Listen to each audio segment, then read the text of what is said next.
Berdasarkan peraturan perundang-undangan dan prosedur di tempat kami, bagi para tamu yang sedang berkunjung maupun akan beraktivitas, diwajibkan untuk mengikuti safety induction agar memahami dan menaati seluruh peraturan mengenai keselamatan kerja dan keamanan selama berada di gedung ini.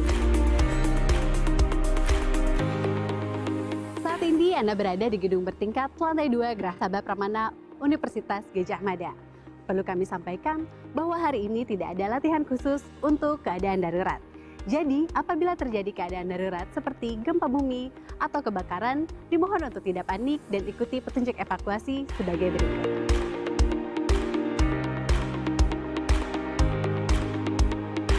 Ada beberapa pintu keluar dan 6 tangga darurat yang berada di dalam ruangan ini. 2 pintu darurat di sebelah kanan Anda, 1 tangga di sebelah utara, dan 1 tangga di sebelah selatan.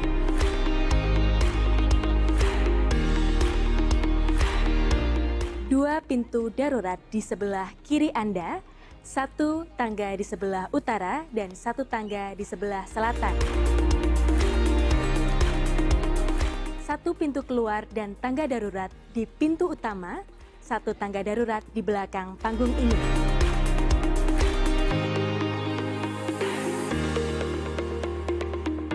Ruang tribun memiliki 2 pintu keluar dan tangga darurat. Di sebelah selatan terdapat 2 pintu keluar, 1 di sebelah kiri dan 1 di sebelah kanan, yang menuju ke lantai 2 dan lantai 1.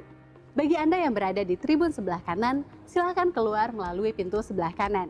Dan bagi Anda yang berada di tribun sebelah kiri, silakan keluar melalui pintu sebelah kiri mengikuti jalur evakuasi.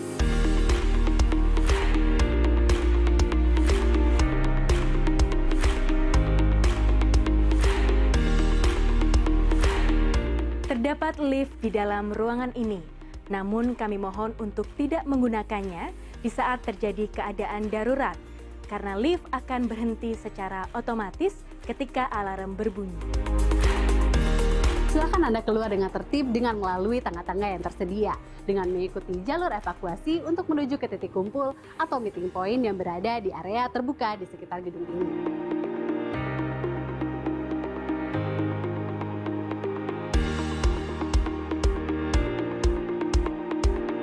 Apabila Anda menemukan meja yang kokoh, silakan berlindung di bawah meja atau lindungi kepala Anda. Demikian petunjuk keselamatan dan keamanan ini untuk keselamatan kunjungan Anda. Terima kasih atas perhatian Anda dan selamat mengikuti acara di Gerah Sabah Pramana.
Assalamualaikum warahmatullahi wabarakatuh. May peace be upon us. Salam sejahtera, shalom, om swastiastu, namo buddhaya, salam kebajikan. A very delightful morning to all of you, ladies and gentlemen.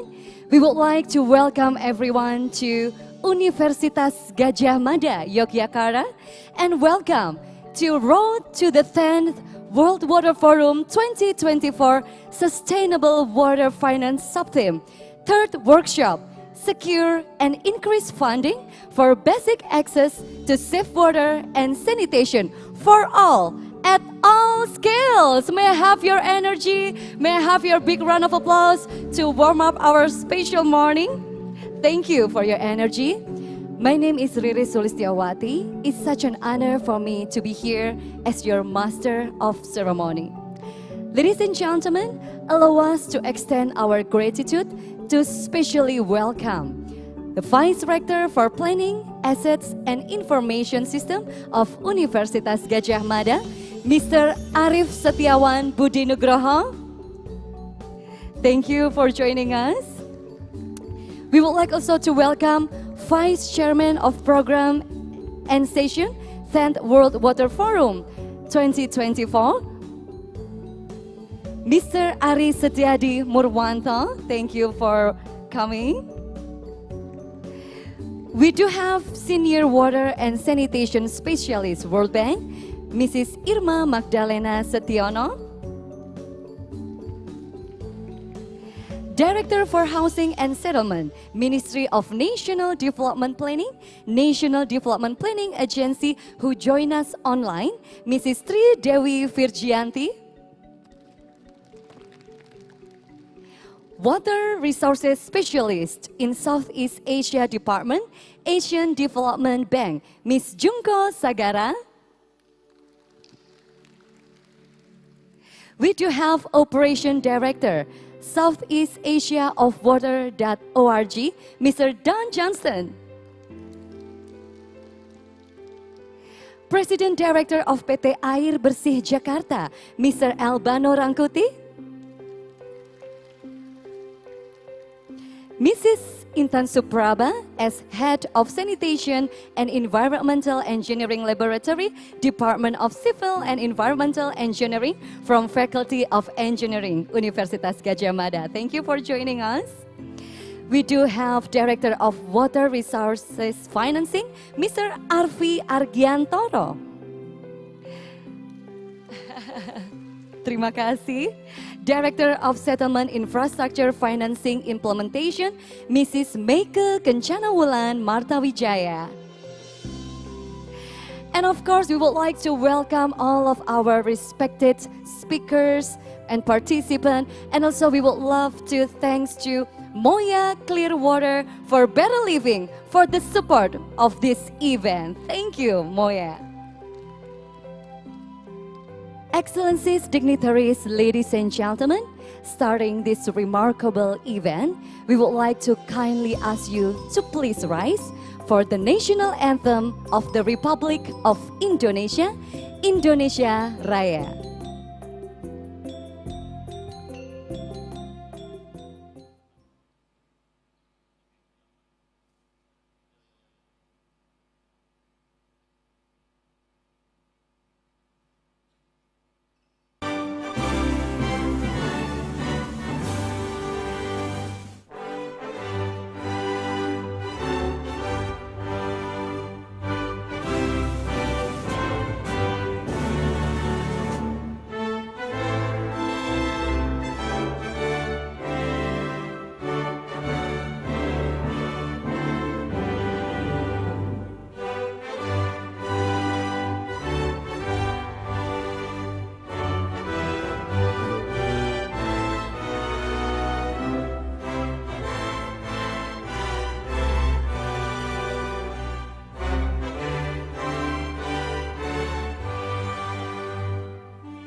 Ladies and gentlemen, please be seated. Excellencies, dignitaries, ladies and gentlemen, now let's take a brief moment to offer our heartfelt prayer to our Creator, God Almighty. Let's take a moment of silence.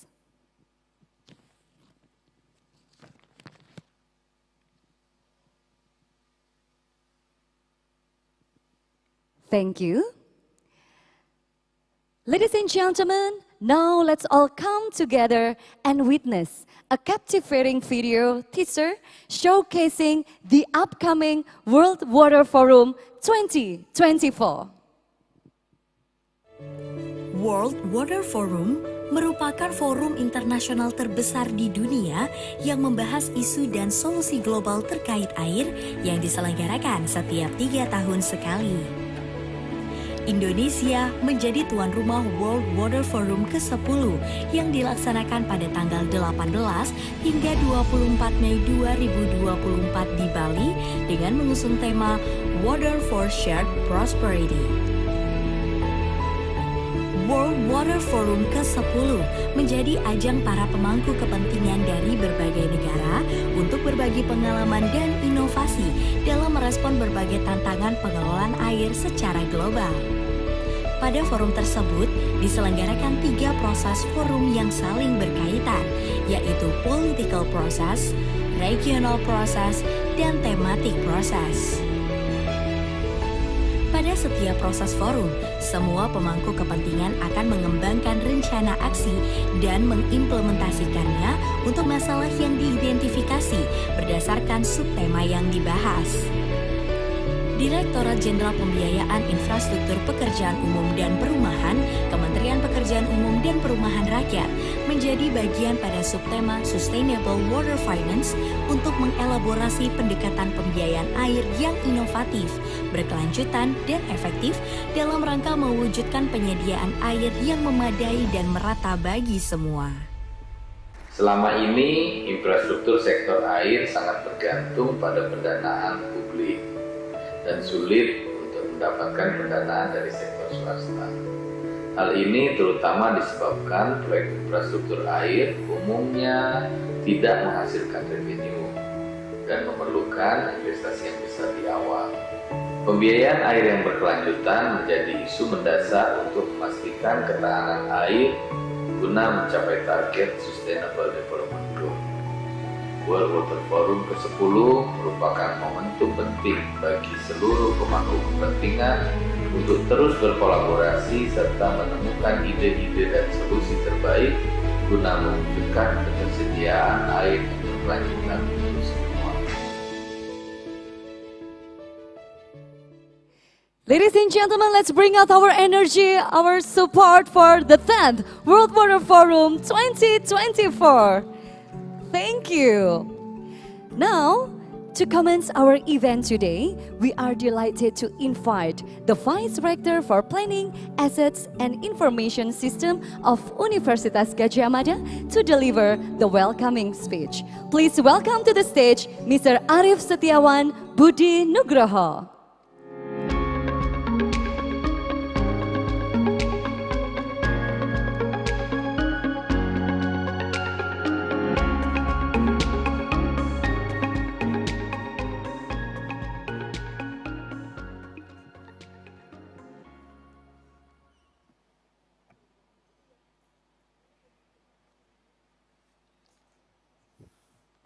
The Honorable Dr. Heri Trisaputra Zuna, Director General for Infrastructure Financing, Public Work and Housing, Ministry of Public Work and Housing, Republic of Indonesia, Dr. Aris Tiadi Murwanto, Vice Chairman of Program and Session, 10 World Water Forum 2024, Insinyur Arfi Argiantoro, Director of Water Resource Financing, Ministry of Public Work and Housing, Republic of Indonesia, Ibu Meke Kencanawulan Marta Wijaya, Director of Housing Infrastructure Financing, Ministry of Public Work and Housing, Republic of Indonesia, Honorable Speaker, Ms. Irma Magdalena Sutiono, Senior Water and Sanitation Specialist, World Bank. Ms. Junko Sagara, Water Resource Specialist in Southeast Asia Department, ASEAN Development Bank. Mr. Don Johnston, Regional Operation Director, SE Asia Region, Water Organization. Mr. L. Bano Rangkuti, Presiden Direktur of PT Air Bersih Jakarta. Honorable Moderator, my colleagues, Dr. Intan Supraba, Head of Sanitation and Environmental Engineering Laboratory, Faculty of Engineering, Universitas Gadjah Mada, distinguished invited offline and online participants from international organization, Indonesia ministries and agencies, state-owned enterprise, private company, embassies, local government, financial institution, consulting companies, academic institution, water-related institution, state-owned enterprise, private company, water-related institution, and organizing committee. Assalamualaikum warahmatullahi wabarakatuh. Good morning. All the praise and thanks be to God Almighty for blessing us together in this place today for this event. On behalf of Director of Universitas Gadjah Mada, it is my pleasure to welcome all of you to Geraha Sabha Pramana Universitas Gadjah Mada, Yogyakarta, Indonesia. I also would like to extend an apology from Prof. Ova Emilia, Rector of Universitas Gadjah Mada, for being unable to attend in this event. However, she conveys warm greeting to all participants of this workshop. Ladies and gentlemen, it is really our pride that Universitas Gadjah Mada is chosen to hold this important event, institution. First, Water for Humans and Nature by the Ministry of Environment and Forestry.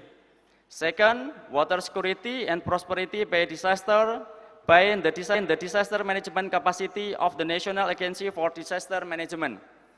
Third, Disaster Risk Reduction and Management by the Agency of Meteorological, Climatological, and Geophysics.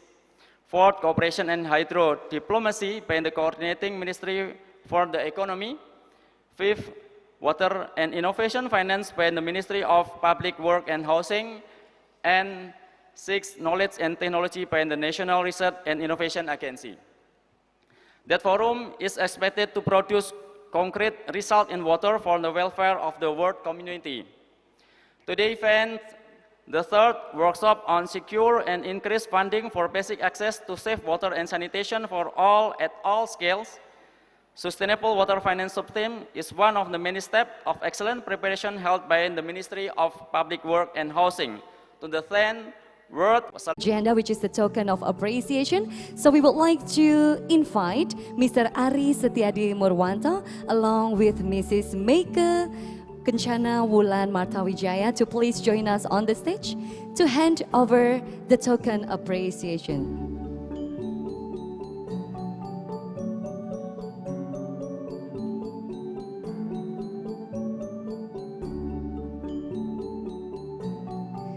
Now we would like to kindly ask Pak Ari to hand over the plaque as an appreciation to Mr. Arif Setiawan Budi Nugroho. Ladies and gentlemen, let's give a big round of applause for this remarkable event on this special morning. Thank you. Now let's capture this remarkable moment with photo together.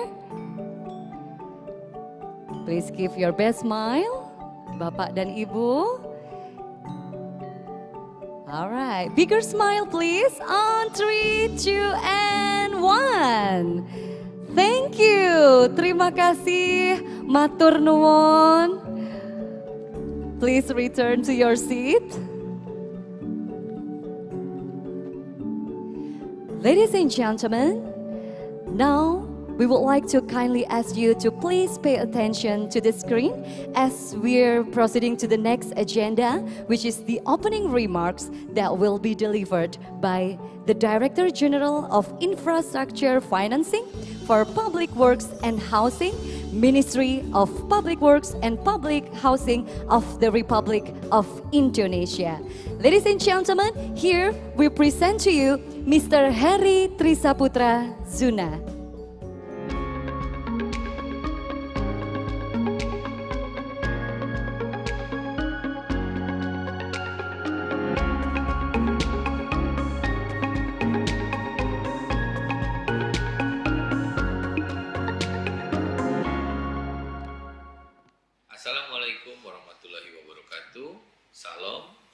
Swastiastu, Namo Buddhaya, and may peace be upon us all. Good morning. It is great pleasure to welcome all of you to the third workshop entitled Secure and Increase Funding for Basic Access to Safe Water and Sanitation for All at All Scales. As one of the Sustainable Water Finance sub-team, side event series Road to the 10th World Water Forum 2024 in Bali. Distinguished guests, ladies and gentlemen, urgent action is still needed globally and locally to keep on track to achieve Sustainable Development Goals, especially SDG number 6, Safe and Sustainable Managed Water and Sanitation for All by 2030. Access to water and sanitation are recognized as a human right, fundamental to everyone's health, dignity, and prosperity. However, billions of people are still living without safely managed water and sanitation. The water supply and sanitation sector faces various funding challenges that hinder progress in improving access and service delivery, among others, funding shortage and high dependency on national budget. Globally, data from 20 development countries and territories show funding gap of 61% between identified needs to achieve national water, sanitation, and hygiene target. Indonesia today faces big challenge in order to meet both national and sustainable development goal target in the water and sanitation sector. Pipe water coverage in Indonesia only reached 29% of households. Besides, safe sanitation is only available for about 7.25% of households. Distinguished guests, ladies and gentlemen, to address the challenge in the water sector, World Water Council established the World Water Forum, which is held every 2 years, to raise awareness of critical water issues and aim at putting water firmly on the international agenda. As the host of the 10th World Water Forum, Indonesia will work on 6 sub-themes in the thematic process, with one of them being the Sustainable Water Finance sub-theme. The sub-theme of Sustainable Water Finance will include 5 topics. One of them is secure and increased funding for basic access to safe water and sanitation for all at all scales, that we'll explore in today's workshop. The event activities in Sustainable Water Finance sub-theme consists of 2 main activities: workshop series and call for policy brief. Previously, we have held 2 workshops as part of the workshop series. The first workshop was held in February 2023 with the theme Government Support and Private Sectors, Perspective on Public-Private Partnership for Water Resources Infrastructure. And the second workshop was held in March 2023 with the theme Blended Finance for Water Sector. Distinguished guests, ladies and gentlemen, today we would like to invite you all to discuss the key challenges, opportunities, and solutions to address the challenge in the water sanitation sector through the topic of secure and increased funding for basic access to safe water and sanitation for all at all scales.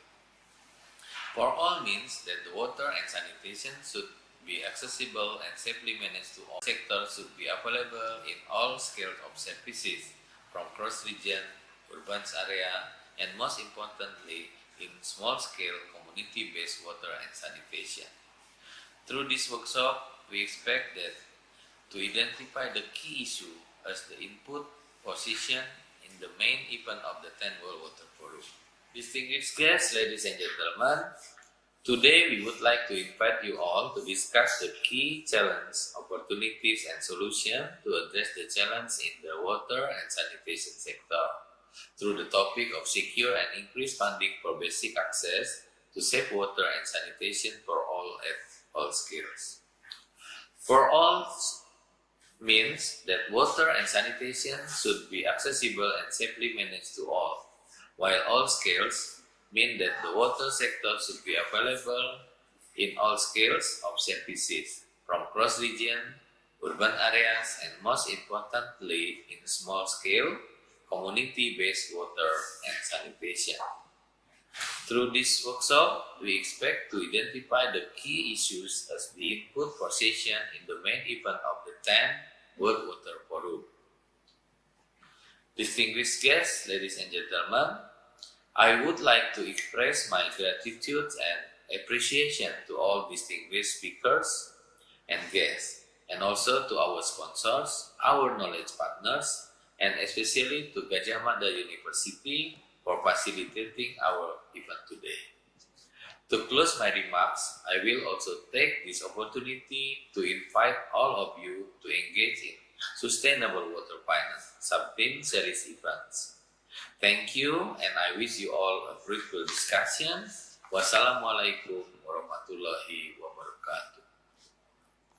Ladies and gentlemen, let's give a round of applause for Mr. Heri Trisaputra Zuna for delivering the opening remarks.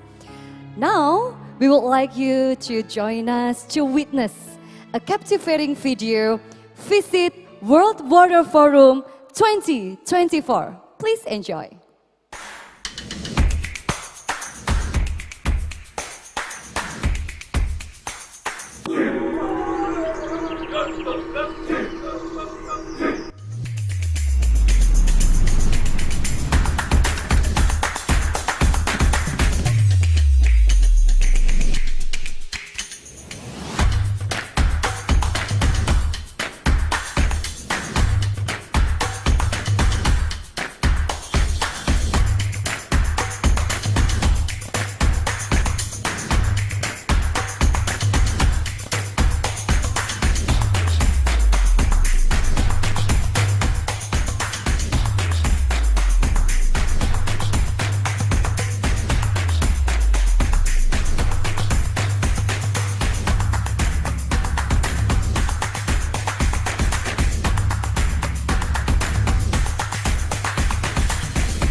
May I have your energy, and let's give a big round of applause one more time for World Water Forum 2024.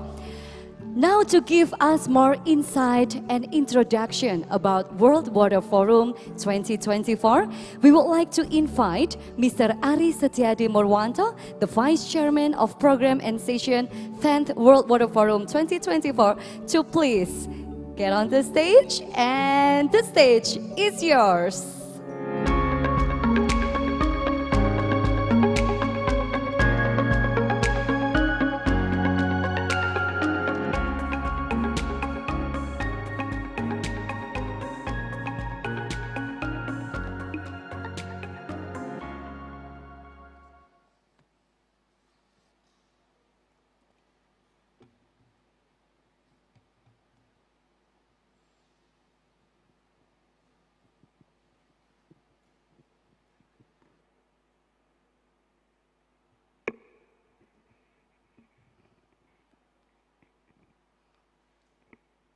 Very well, good morning.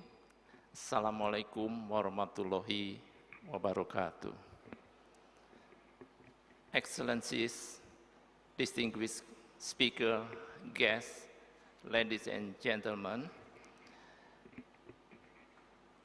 I have an assignment from the committee to present what are being prepared, and also what is the World Water Forum? I mean the characteristic of a World Water Forum. Please, if we talk about this, the scale of this World Water Forum, so the World Water Forum is the biggest or the largest water festival in the world.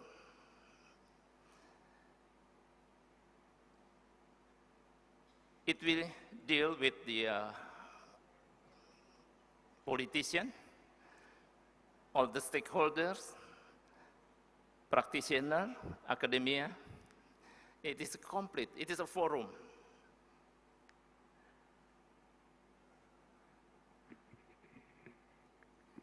If we talk about the rate of the academical paper, etc., it is not that high.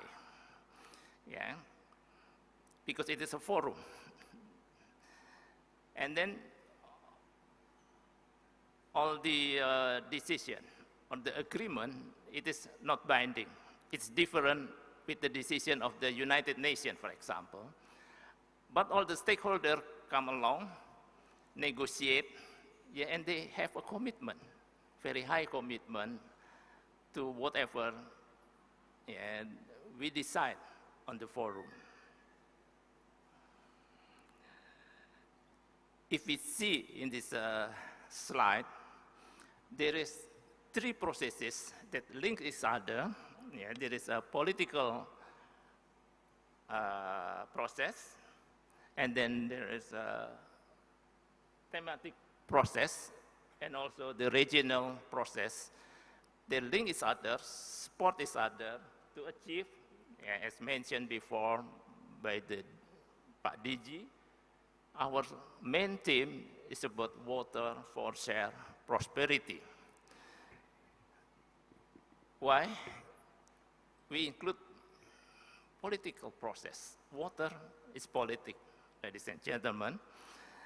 So the government, parliamentarian, minister, local authority, yeah, and then basin authority will gather together.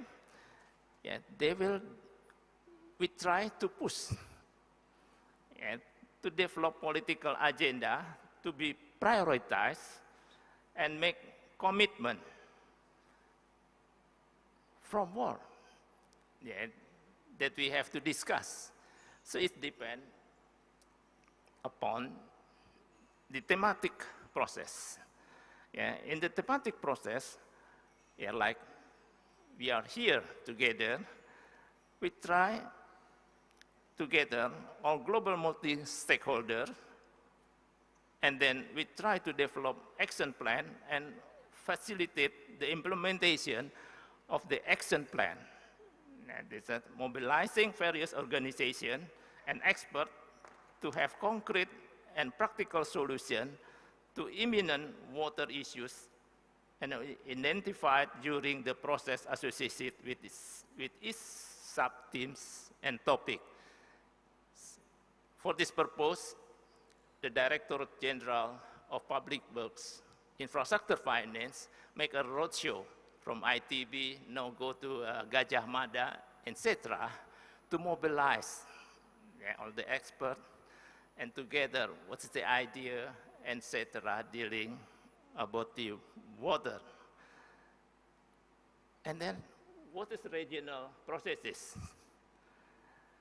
I think we do agree, yeah, that in different region, sub-region, etc., they have their own problem with the water. Yeah. Asia and Africa, maybe the problem is quite different with the problem with the European country, or the American, or the Mediterranean. So I do hope that all experts, yeah, all the stakeholders that gathering today here, please inform our colleges in other regions. Yeah, I do believe that the ADB, yeah, World Bank, etc., have a project in several regions. Please encourage and inform what they are talking about here, whether the problem is similar or they have different problem that we should solve together. Next, please. Ladies and gentlemen, based on the first stakeholder meeting, we together discuss and make what is the sub-theme that should be discussed together. It is very democratic. Yeah, the first stakeholder meeting was held in Jakarta last February, and we agree upon to these 6 sub-themes. First, about the water for humans and nature, and then water security and prosperity, disaster risk reduction and management, governance, cooperation, and hydro diplomacy, sustainable water financing. This is the sub-themes that now we will together discuss in more detail. Knowledge and innovation. And also, we have common challenges. Please correct us, but it is the result of our first stakeholder meeting. Our common challenges is about the climate change, population growth, urbanization, energy crisis, soil, marine, and air pollution. And also there is cross-cutting and enablers about governance, science and technology, innovation, finance and investment, cooperation and partnership, policy development, circular economy, and educational and capacity building. All these sub-themes will be discussed in the East processes. Yeah, there is a political processes. We do hope, yeah, and I later will explain some example how we deal with the political processes. This should be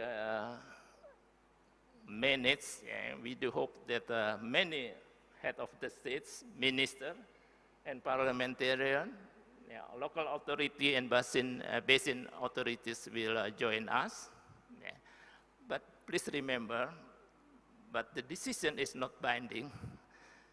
That's why maybe all decisions will only agree upon by the ministerial level, not the head of states. And then for the thematic processes, for each sub-themes, there is 5 topics. I will make a detail later on. And the regional processes, there is 4 regions have identified that they are interested to join us in Bali in the next year.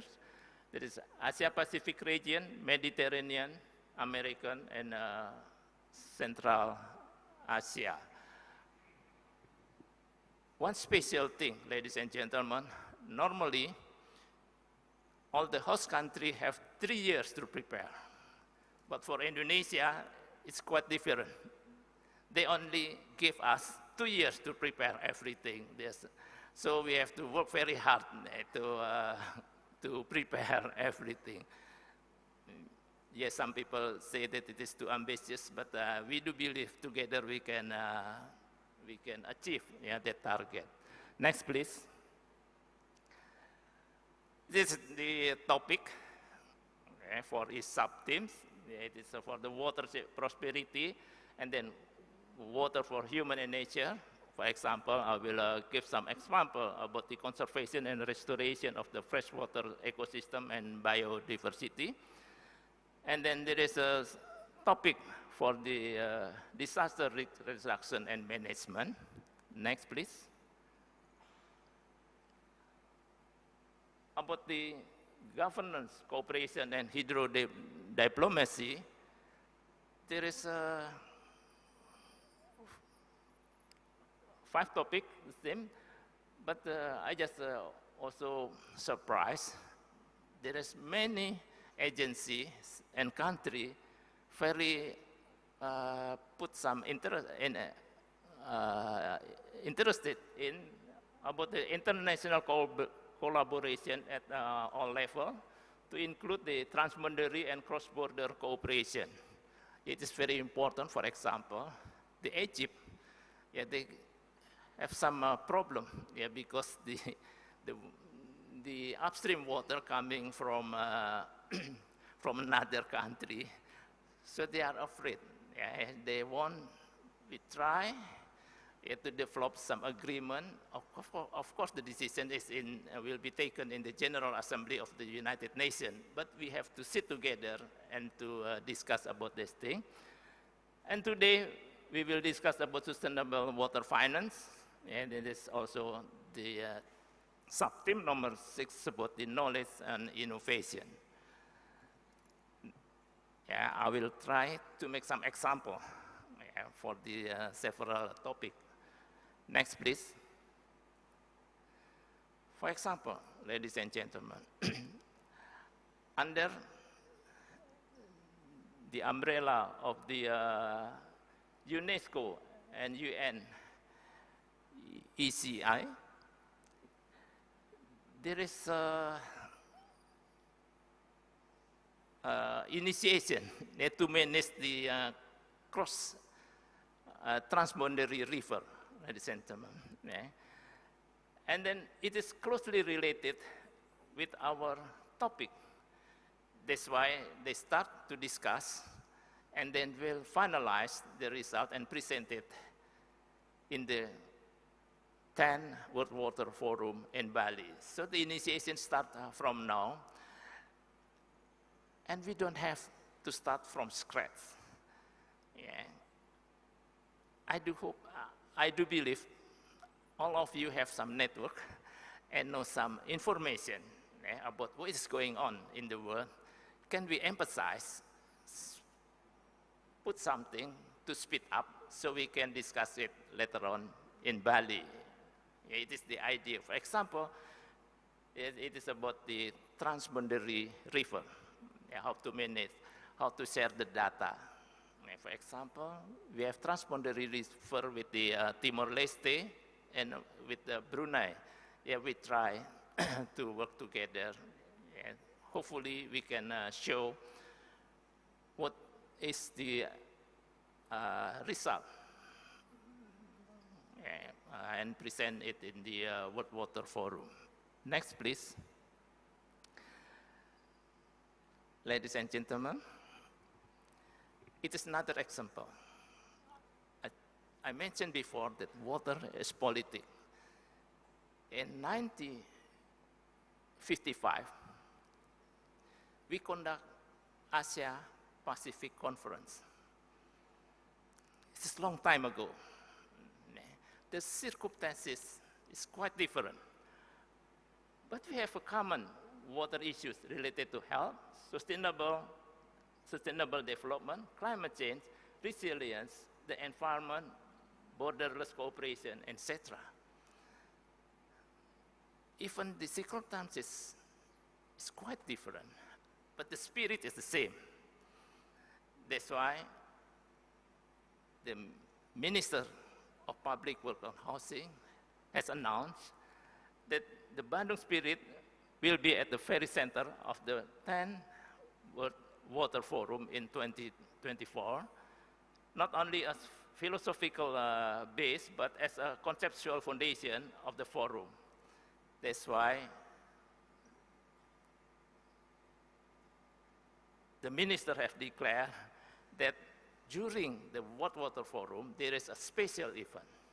Yeah, I do hope it is not too ambitious. Yeah, and then we try the new thing. To make a Bandung Spirit Summit. And it is and one aspect that we have to discuss during the the Bandung Spirit Summit, I do hope it's about the agreement about how to raise financing for the, heritage that the DG mentioned, access to all levels for the water and sanitation. It is please put in your agenda that we will conduct the Bandung Spirit Summit, and we need your input. What will be discussed there? Next. Ladies and gentlemen,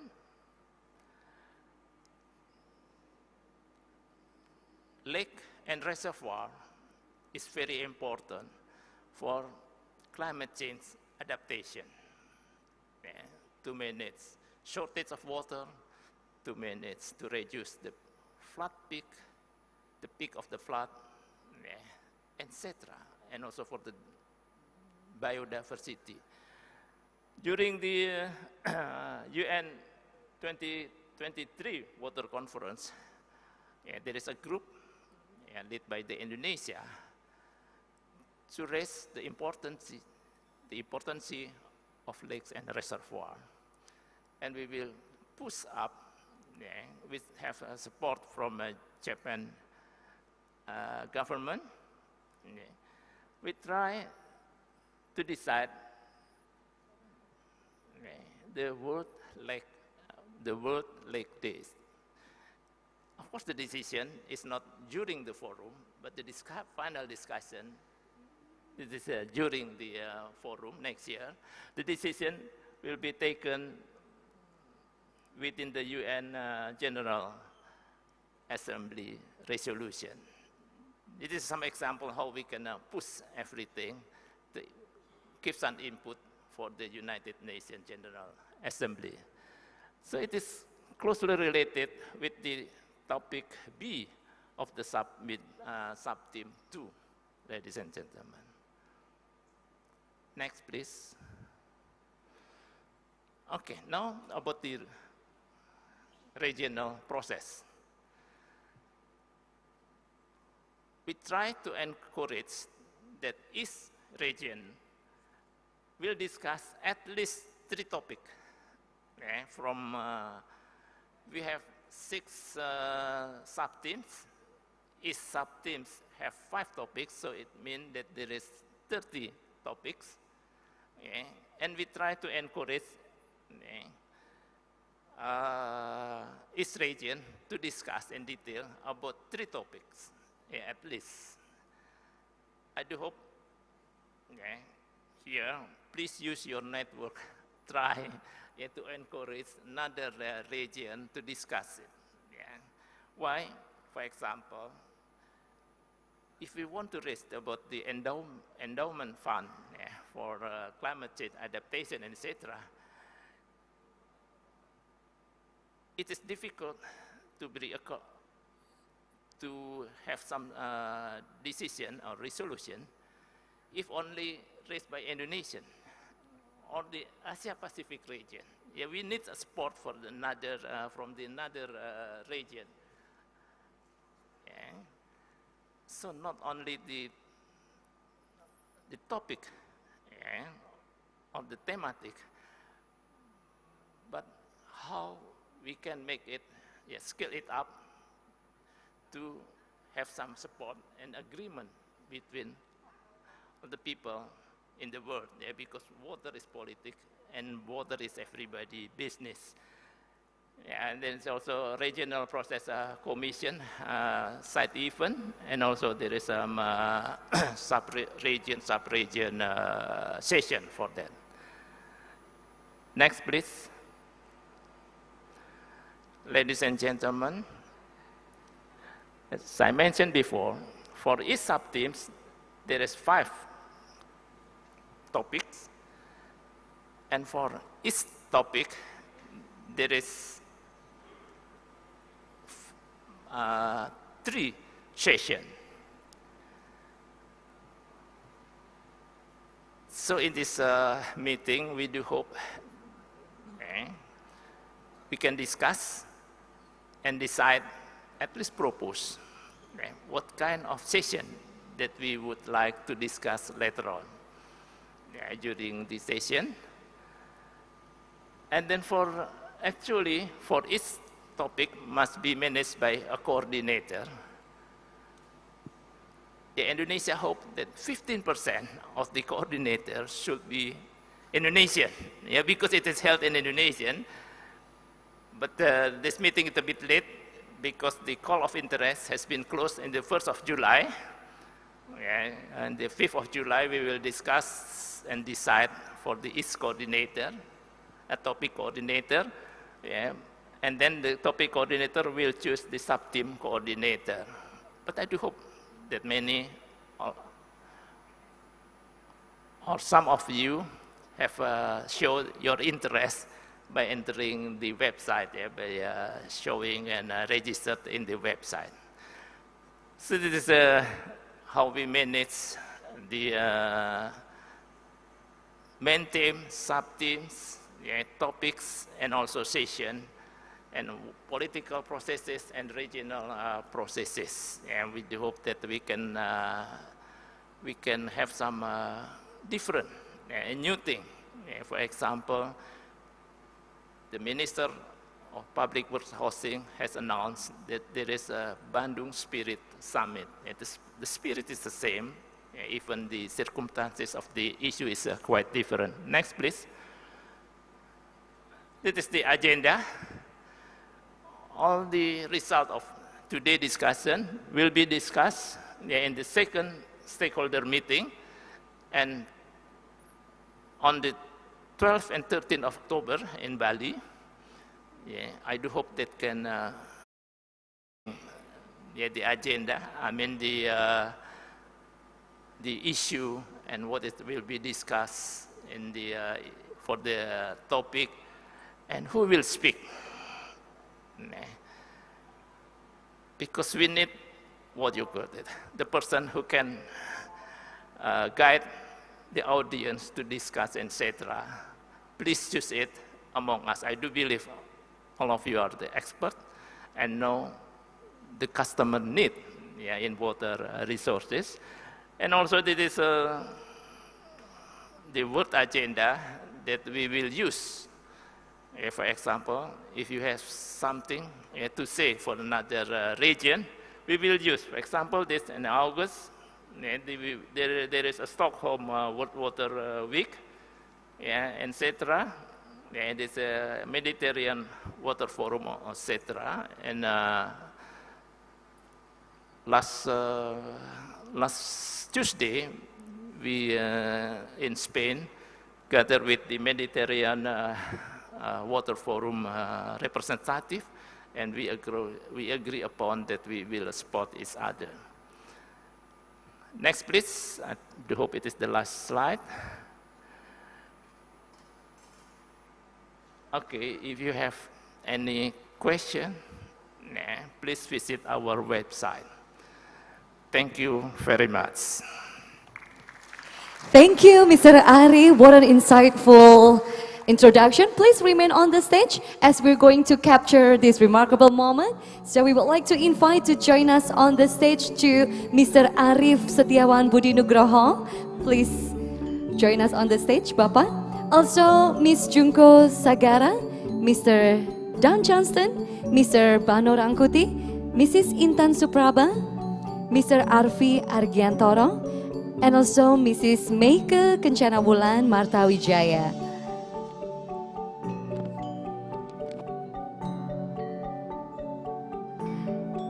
Yeah, Mrs. Irma Magdalena Setiono, of course we would like you also to capture this beautiful event all together. Okay.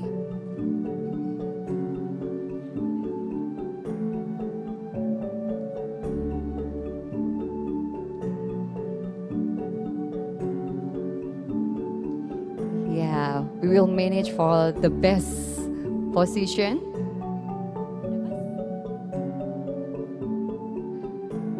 All right, Bapak dan Ibu, are you ready? Please give your best smile to the camera.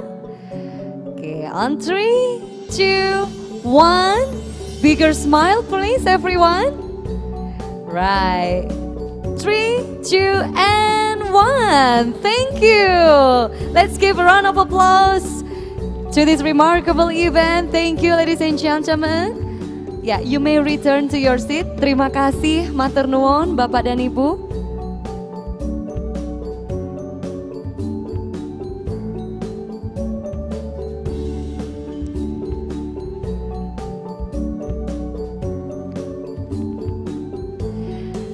Ladies and gentlemen, before we go further into our next agenda, we would like to give a chance for a doorstop session. So we would like to invite Mr. Arif Setiawan Budi Nugroho, Mr. Ari Setiadi Murwanto, Mr. Arfi Argiantoro, Mrs. Meike Kencana Wulan Marta Wijaya, and also Mr. Bano Rangkuti to please step over to the foyer area to have a doorstop session. And to all of our distinguished participants, It's time for you to recharge your energy to enjoy the coffee break. We do have coffee, tea, and snacks that we already prepared for you. Once again, to all of our distinguished participants, please enjoy your coffee break.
biasanya di belakangnya gitu ya.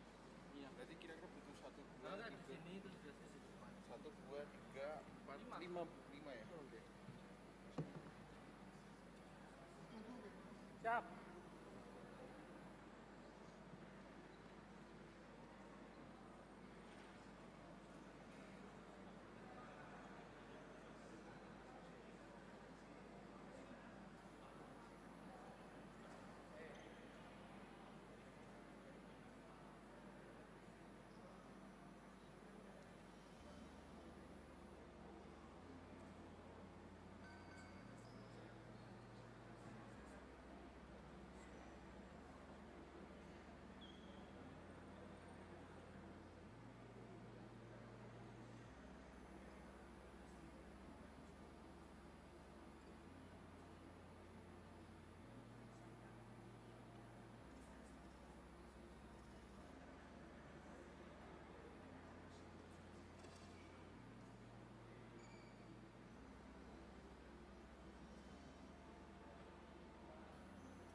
cik, cik.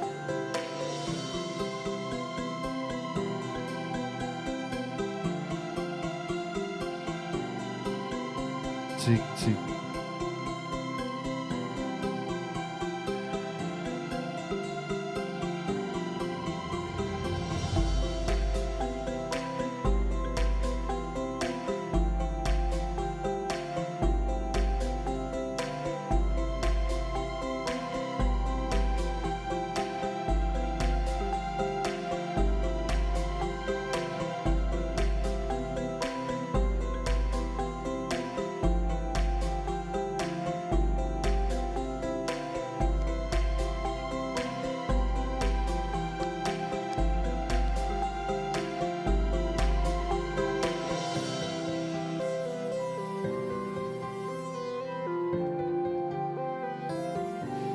Well, ladies and gentlemen, welcome back to Road to the 10th World Water Forum 2024 Sustainable Water Finance Sub-Theme, third workshop, secure and increase funding for basic access to safe water and sanitation for all at all scales. Alright, how's your coffee break everyone? Bagaimana Bapak dan Ibu coffee breaknya? I can tell that everyone's enjoying the coffee break. Oke, agar lebih semangat lagi, boleh nggak saya berpantun sedikit Bapak dan Ibu? Pantunnya seperti ini. Jalan-jalan keliling Jogja naik Ducati. Ketemu Besti lagi naik Andong. Bapak Ibu yang ramah-ramah dan baik hati, agar lebih bersemangat lagi, tepuk tangannya mana dong? Terima kasih semangat dan energinya Bapak dan Ibu. Well, excellencies, dignitaries, distinguished participants, ladies and gentlemen, now moving forward to our next agenda, we will have a panel discussion. For this panel discussion will be led by our moderator. She's the head of Sanitation and Environmental Engineering Laboratory, Department of Civil and Environmental Engineering from Faculty of Engineering, Universitas Gadjah Mada. Please join me and give a round of applause to Mrs. Intan Supraba. Good morning, Mrs. Intan. The stage is yours.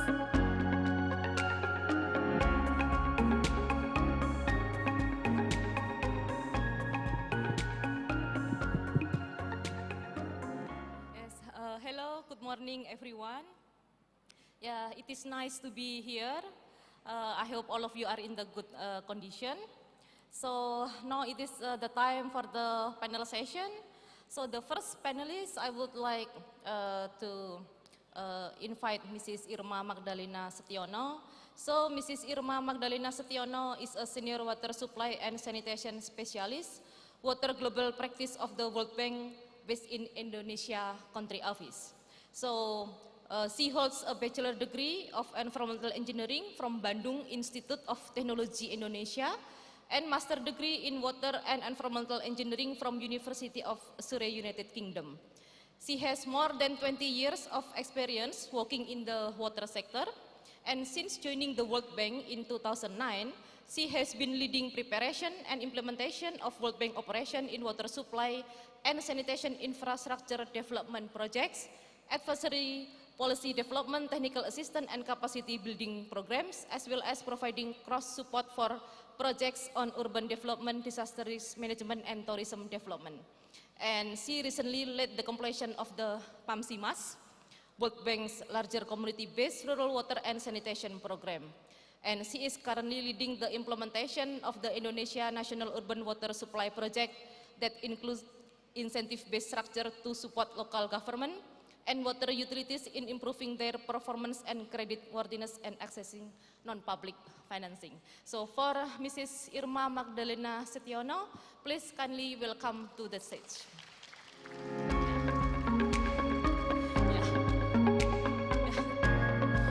Please have a seat here. Ya, selamat datang. And for the second panelist, Mrs. Tridewi Virgianti. So she cannot join us with us here, so she will join online through Zoom. Yeah, good morning, Mrs. Virgi.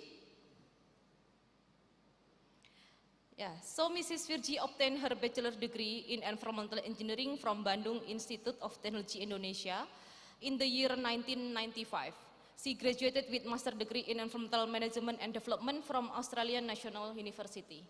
Currently, she serves as the Director of Housing and Settlements, Ministry of National Development Planning. She was the head of Sanitation Division in the year 2002 to 2003 to do planning and making policy, including doing monitoring and evaluation of National Sanitation Program. She joined training in Integrated Water Resources Management Training that was conducted by Australian Leadership Award Fellowship. And she also obtained Fellowship Leadership for Environment and Development that was given by Lead International in the year 2003. So good morning, Ms. Virgi. So hope you are already joined us online through Zoom.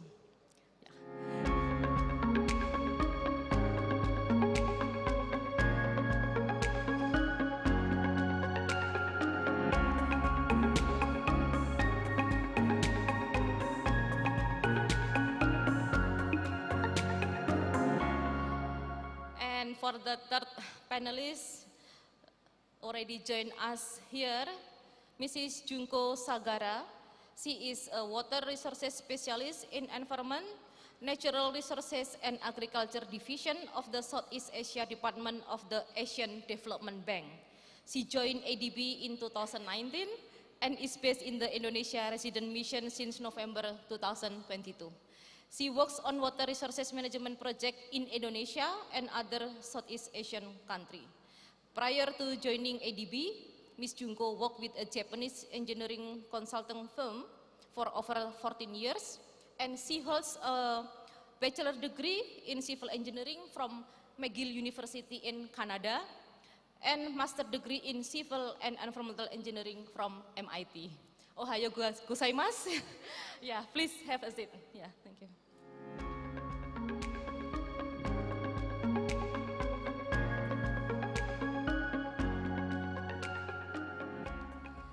And then the next panelist, I would like to welcome Mr. Don Johnston.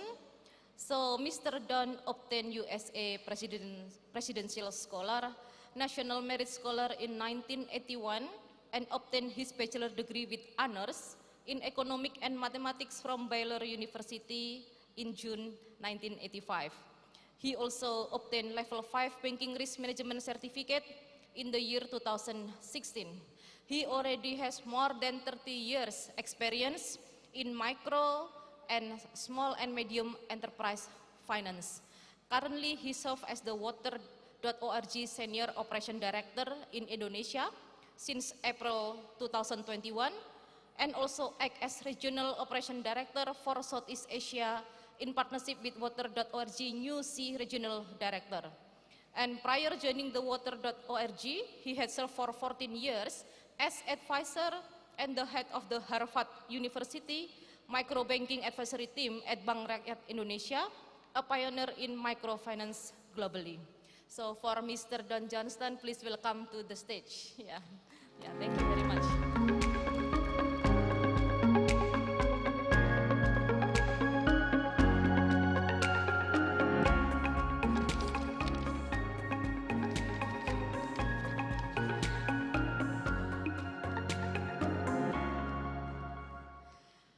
Okay, and the last one we have Mr. Lafrik Bano Rangkuti. So Mr. Bano serves the position as President Director of PT Air Bersih Jakarta since January 2023 and is responsible for the project operation and maintenance of bulk water supply in Jakarta. Mr. Rangkuti was a Chief Investment Officer of Moya Indonesia Holding since November 2019. And before that, Mr. Rangkuti served as the Vice President Director of PT Aitra Air Jakarta since January 2012 to November 2019, after serving as its commissioner from October 2010. And then he also the head of the strategic planning at PT Bakri and Brothers and PT Bakri Indo Infrastructure, and he already had more than 10 years of experience in financial advisory service at KPMG Siddhartha Consulting in the field of debt restructuring, pre-lending review, financial projection, annual budget review, monitoring accountant assignment, and due diligence review. Mr. Rangkuti graduated with a Bachelor of Business Administration from University of Indonesia. For Mr. Banu, please kindly welcome to the stage.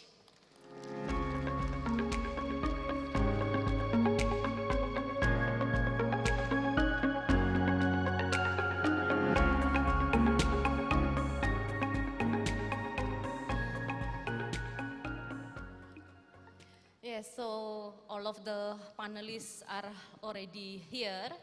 So, yeah, at first I think I would like to highlight again that the water supply and sanitation are still the main issue, not only in Indonesia, but also in the other countries.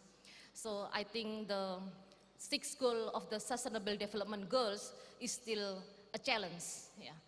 So I would like to share a bit about my experience. So right now, actually, I'm the supervisor of the student community service. I supervise 30 students, to do the community service at the 2 villages in Wonosobo Regency. And then when I had discussion with the head of the village, he also mentioned that, many villagers here actually are still doing the open defecation. So I talked to my students.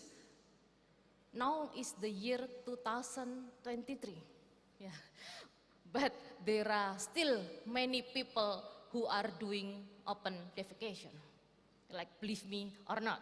So I say one of the program can be provide the toiletries, for those villagers. And then the challenge is, of course, about the funding. It's always about the funding.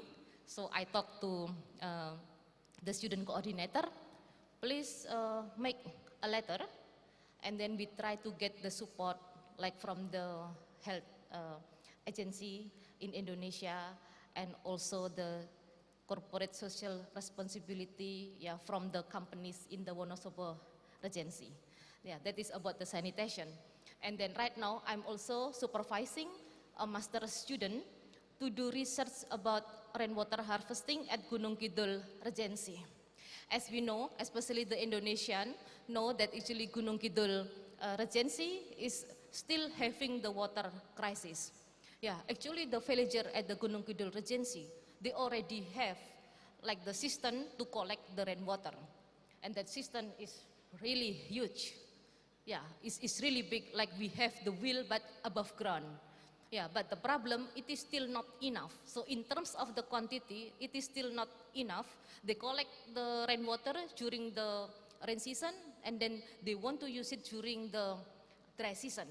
But usually, in terms of the quantity, is only enough to cover for 2 months, and then the rest, they still have to buy the water from the water tank.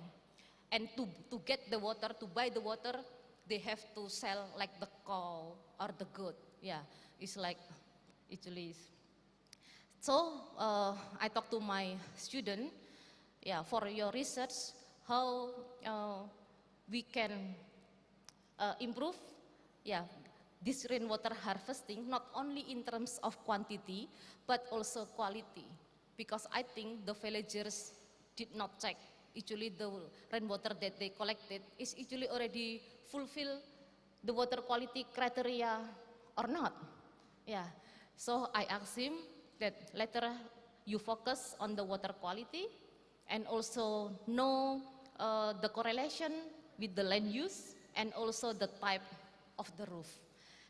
So actually this is the fact in Indonesia that this clean water and sanitation are still the big issue in Indonesia, especially those living in the village. So I would like to ask question the first to Mrs. Irma. Maybe you can explain what are the success factors for community-based water and sanitation management, and then how can institutional community-based play a more effective role in securing and increasing funding for basic access to safe water and sanitation. Yeah, time is yours. Yeah, please. Thank you, Bu Intan. Good morning, everyone. It's a great pleasure and I'm honored to be here, to be with you in this, I must say it's a very important and interesting sessions and a topic which is close to my heart. So I think I would like to answer your questions firstly by explaining why it is important for community to be involved in the water supply and sanitation management. Yeah, so I think during the opening speech by Pak Hari, Pak Dirjen this morning, we all know that there is a huge gap in providing basic services, especially in the water supply and sanitation. And if we rely on the formal service providers, for example, like utility that provide pipe water services, and utility that provide sanitation services through sewerage, this gap will not be, we will not be able to fulfill this gap.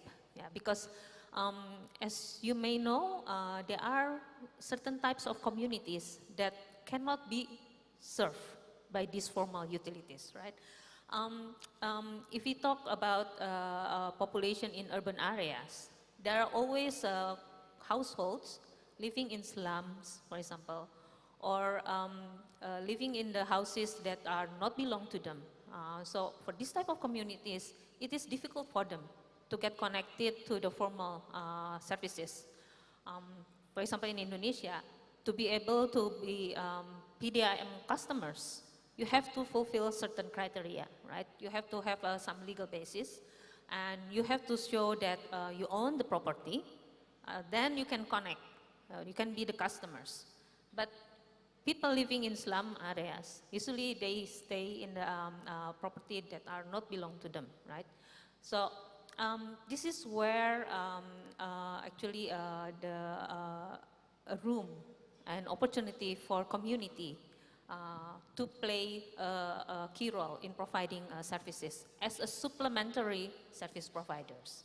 And these supplementary service providers can actually partner up with the formal services providers in providing the services. So then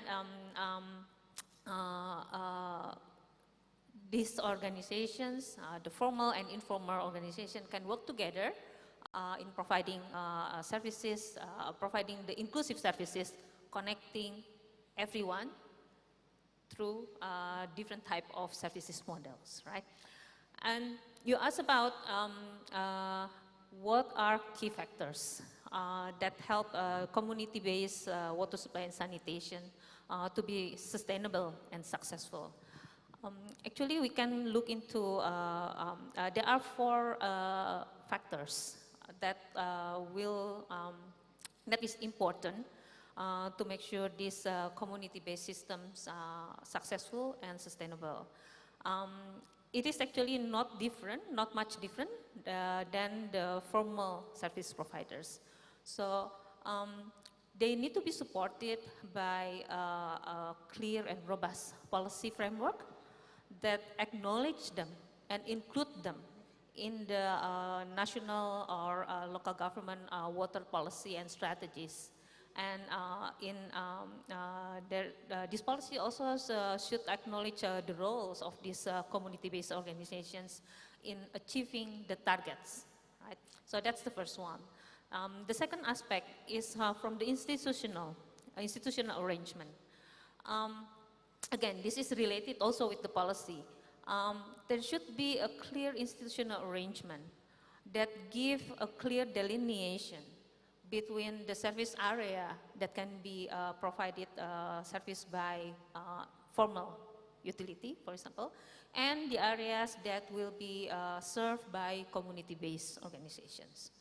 And the roles and responsibility of these different type of service providers need to be also defined clearly, and including in here also what will be the relationship between the formal service providers and the informal service providers. So for example, in Indonesia, if we talk about the PDIM and Kapespam, or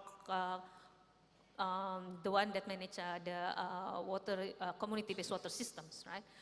Very often, without a clear guideline from the local government, very often there are conflicts between these two different service models, right? But if there is a clear guideline and delineation about the service area, these conflicts can be avoided. The third aspect is from the regulations. Again, this is still very closely related also with the policy and the institution setup. For the community-based organizations for them to be able to perform well, as well as to have opportunity to further expand their services, they need to be supported by regulations. Regulations as well as a clear and practical guidelines that allow them, that set the rules and the rules of the game, as well as the minimum service that they need to achieve, minimum service standards that they need to achieve, right? And with these clear regulations, supporting regulations, it will also give them some kind of like a legitimations for them to access a different source of funding that they can use to further improve their services and expand their services as well. And last but not least, they will need to be provided with access to different source of financings, right? And if we talk about community-based organizations and the need of investments, very often we focus only on one aspect of investment. So for example, to build a new system, or to investment to install the distribution network so they can connect the household, more households. Or if in the sanitation sectors, very often the investment they identified is to build a new community-based or communal septic tank, for example. But actually, both in water supply as well in sanitations, if we look into the chains of service, there are lots of different scope and different types of investment that community can access and can contribute and can be involved, right? So for example, for water supply, it could be, they could access microcredits, for example, right? To help the community they serve to install the house connections. And in sanitation, community-based organization can actually be involved in the dislodging process, for example, right? Not only about having big trucks to collect the sludge, but for example, to have a small scale dislodging services serving the households in the populated dense area. So those are some examples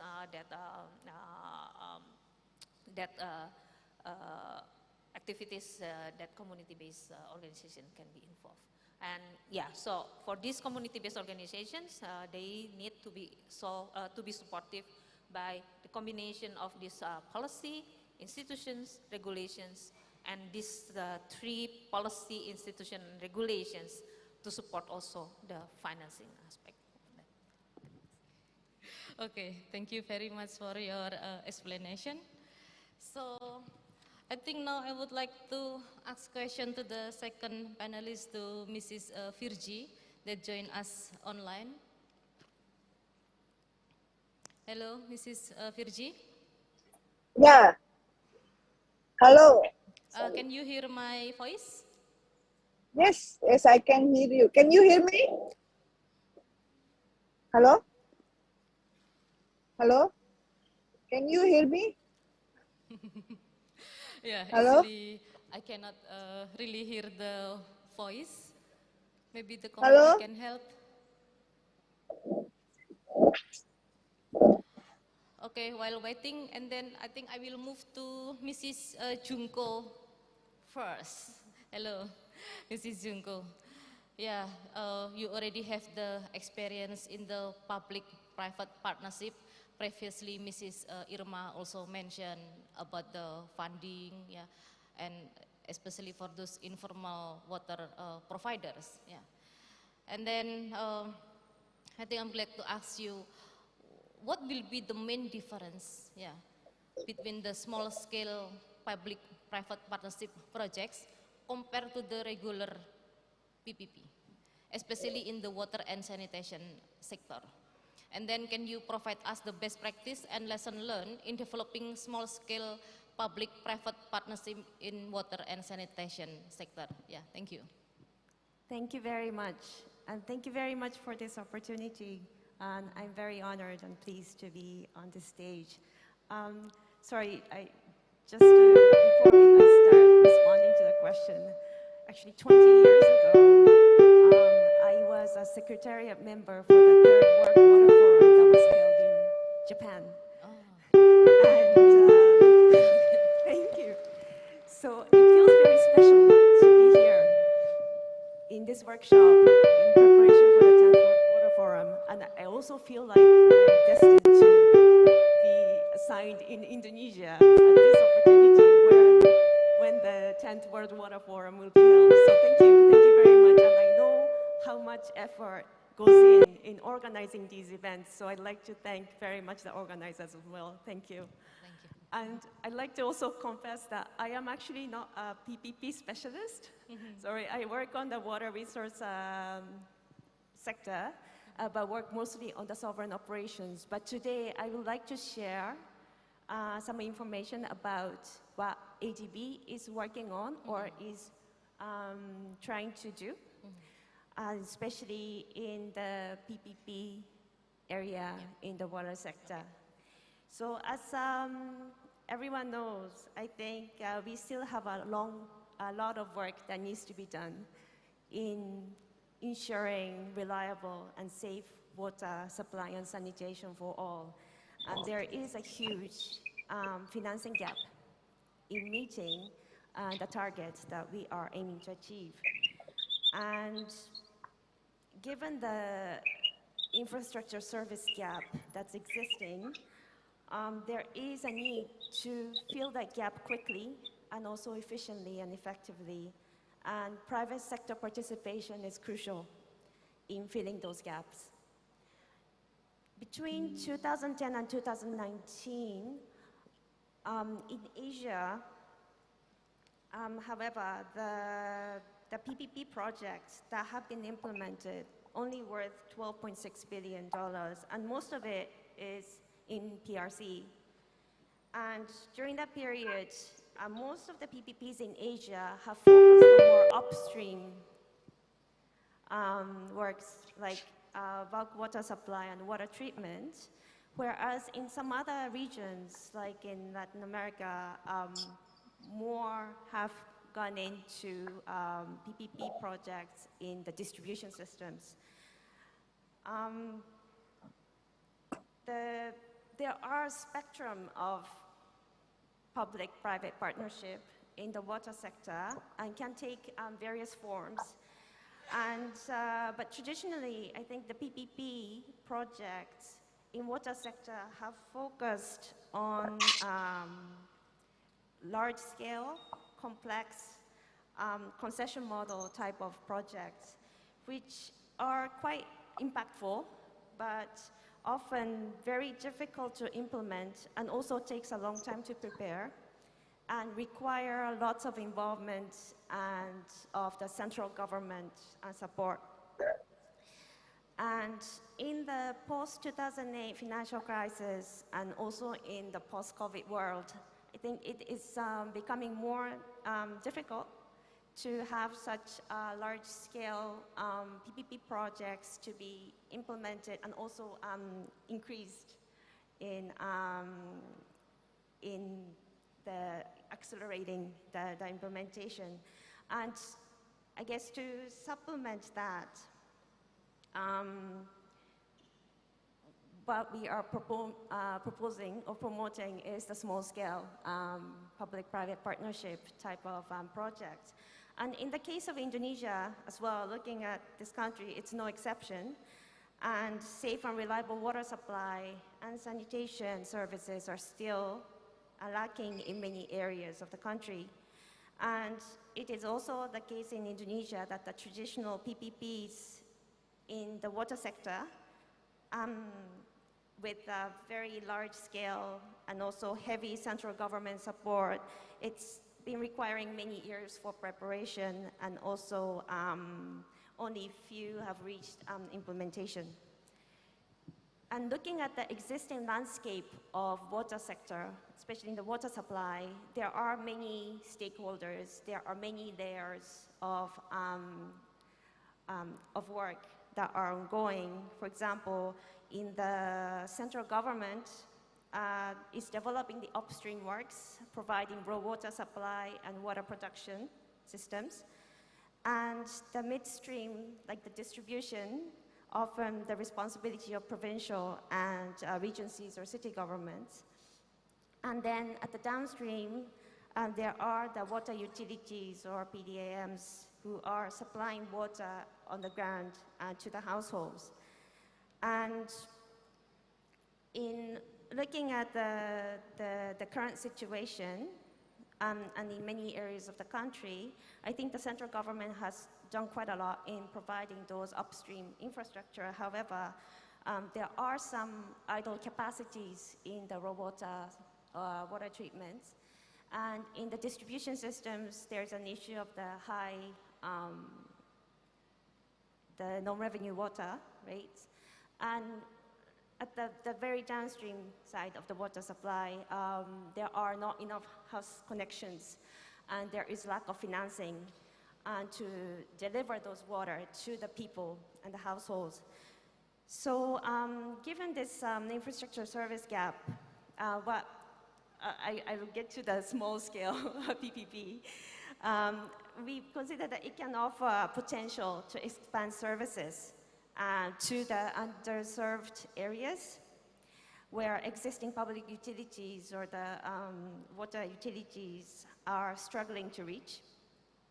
Small-scale PPPs that we are referring to, it's not necessarily the investment size, but perhaps like a more simple, not so complex PPP projects. And that can focus on those local governments and water utilities, and also focusing on the local needs and the situation tailored to the local challenges. And it can be reduction of non-revenue water, or increase of housing connections, or, and it can take various forms in terms of O&M contracts or the performance-based contracts and so forth. And there is, I guess the key difference between the small scale PPP and the large scale is that there is less risks involved, and there is less, the less needs for the heavy central government support. And also these types of contracts can happen in various parts of the countries or the regions, and to facilitate and promote more effective and efficient water supply or sanitation service provisions in the regions. And I get to the second point I think there are some good examples or the practices of small-scale PPPs. There are many ongoing already. They may not be referred to as small-scale PPPs, but for example, in Ho Chi Minh City, there's no revenue water reduction has been achieved by PPP scheme, where the no revenue water reduction has contributed to increasing water availability, which has actually reduced the capital investment requirements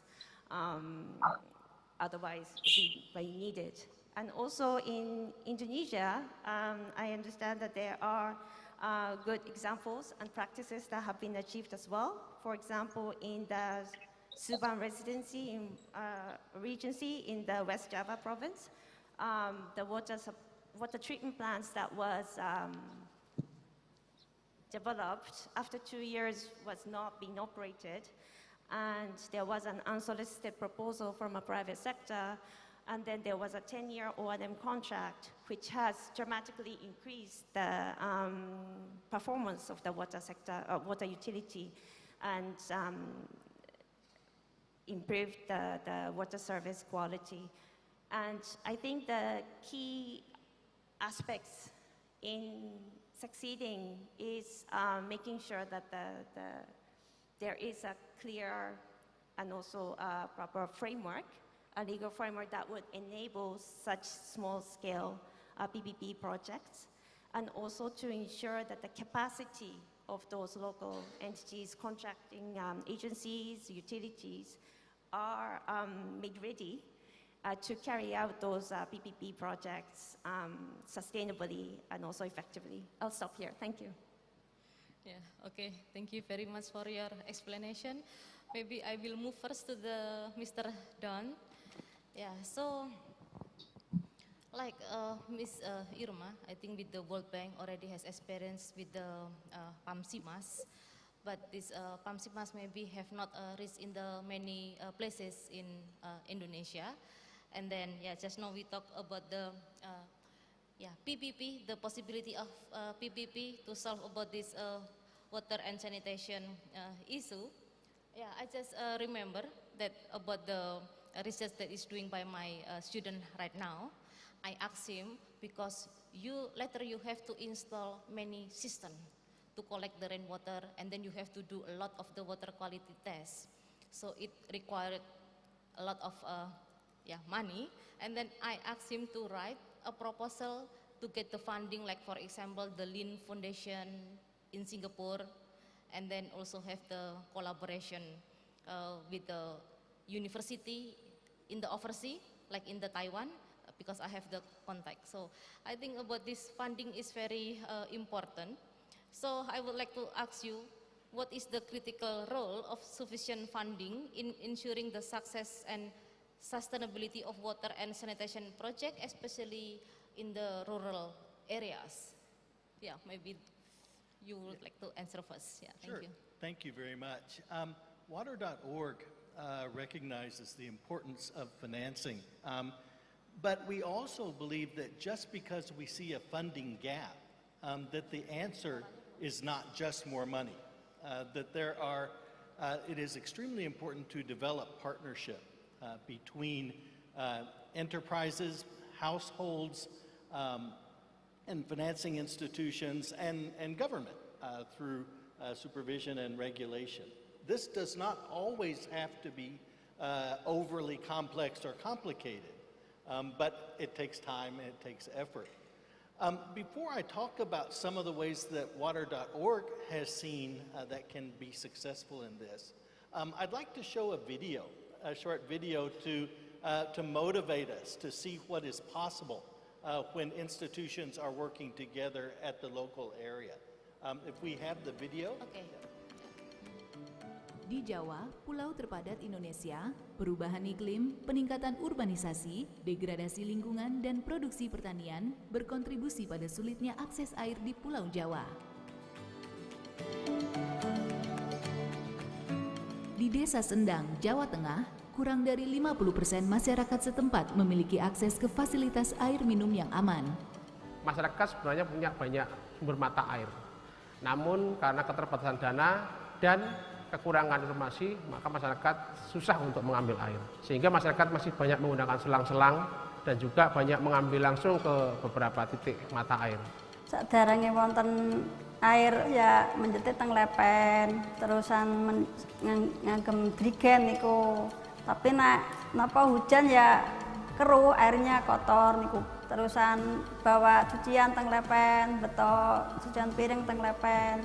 Niku sampai 2 jam, sampai kadang. Niku kan soalnya kotor, air kotor, tapi kan mau di mana lagi harus pakai air itu. Demi membantu pengelolaan sistem air, didirikanlah kelompok pengelola sistem air minum perdesaan atau KPSPAMS untuk membuat model penyediaan air minum aman yang berkelanjutan melalui program PAMSIMAS oleh Kementerian Pekerjaan Umum dan Perumahan Rakyat. Tugas KPSPAM adalah salah satunya untuk memelihara tersedianya air minum dan kelancaran perpipaan yang menuju ke desa kami tentunya. Tantangan dan kesulitan tentunya ada. Untuk mengatasi tantangan pendanaan ini, Water.org bekerja sama dengan lembaga keuangan untuk menyediakan produk finansial yang dapat dimanfaatkan untuk membantu penyediaan fasilitas air dan sanitasi di daerah perdesaan. Kredit mikro air ini kita akan membantu kelompok KPSPAM yang ada di desa untuk lebih luas untuk melaksanakan sambungan ke rumah, jadi anggota mereka semakin bertambah dan masyarakat juga mendapatkan air bersih dengan lebih mudah.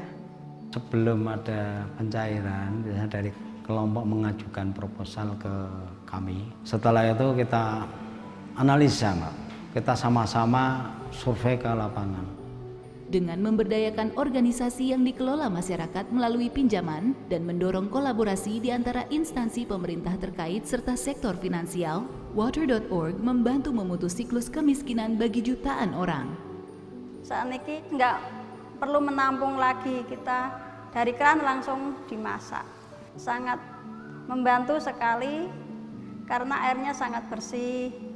Anak rumiyin kan sering gatal-gatal soalnya airnya kan nggak begitu bersih. Ya kalau air minum kan harus direbus juga, tapi tetap kadang suka sakit perut. Kalau sekarang alhamdulillah nggak pernah sakit perut lagi.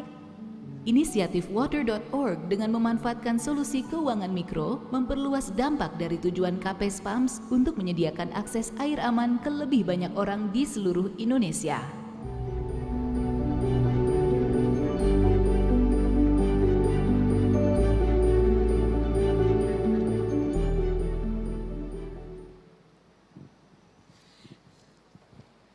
Yes, it's very interesting about the microcredit facility. Yeah, that is provided by the water.org. So actually what is the requirement for those villagers can apply for it, for this microcredit?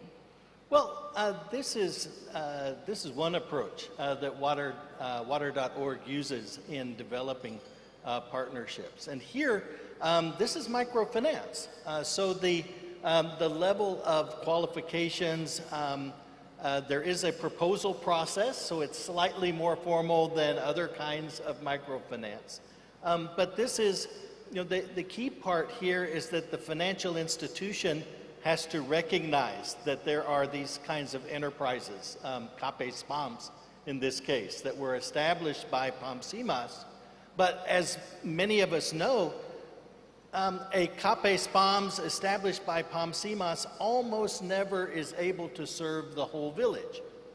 It has to become a healthy water enterprise to grow, to be able to serve, not just to survive, but to serve the entire population. And so there has to be a path to growth, a path for developing a healthy and sustainable enterprise, even at that very simple level. Water.org works with both financial institutions and PAMSIMAS, the PAMSIMAS structure, and even at the local level to make sure that financing is understood, people are ready to take the finance. So as you can imagine, scaling up is very difficult in that context. We can see signs of success. In working in Indonesia and in working with village rural water providers, Water.org has seen a great deal of success in this kind of financing. Almost 600 villages have taken loans for expansion or improvement of their water ability to supply water to people in the village. But the need is more than 100 times that. There are more than 37,000 KPSPAMS in Indonesia. In 7 years, we've been able to help facilitate loans to almost 600. There's a huge amount of work to do that still needs to be done. And so the question is, what are the partnerships that are needed? And how do we reach that scaling up? In this case, it's replication on a big scale. It's finding out how to bring in more financial institutions so that there's not a re-education effort in every single individual area, but there are larger financial institutions ready to work on a larger scale as well. So we can see a solution that works, and that is treating the in this case the CAPES-PAMS as a water enterprise that can be developed, but there's much more that needs to be done to support them.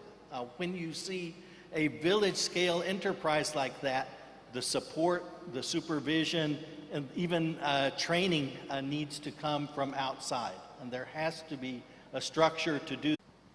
You hear me? Yes. Okay. Okay. Okay, thank you. Hello, good morning, Mrs. Virgi. Maybe I would like to ask you, we talk about the regulation, about the policy. So how to encourage policy coherence through effective cross-sectoral coordination, especially to secure and increase funding for basic access to safe water and sanitation for all at all scales. Okay. Thank you. May I speak in bahasa ya? I saw there is an interpreter, so it will be good to talk in bahasa. Yes, can I? Ya? Bahasa Indonesia aja ya? Okay, please. Oh, atau harus bahasa Inggris? Yang kalau di Zoom ada interpreter, kalau di ruangan ada kah? The committee, is there any interpreter?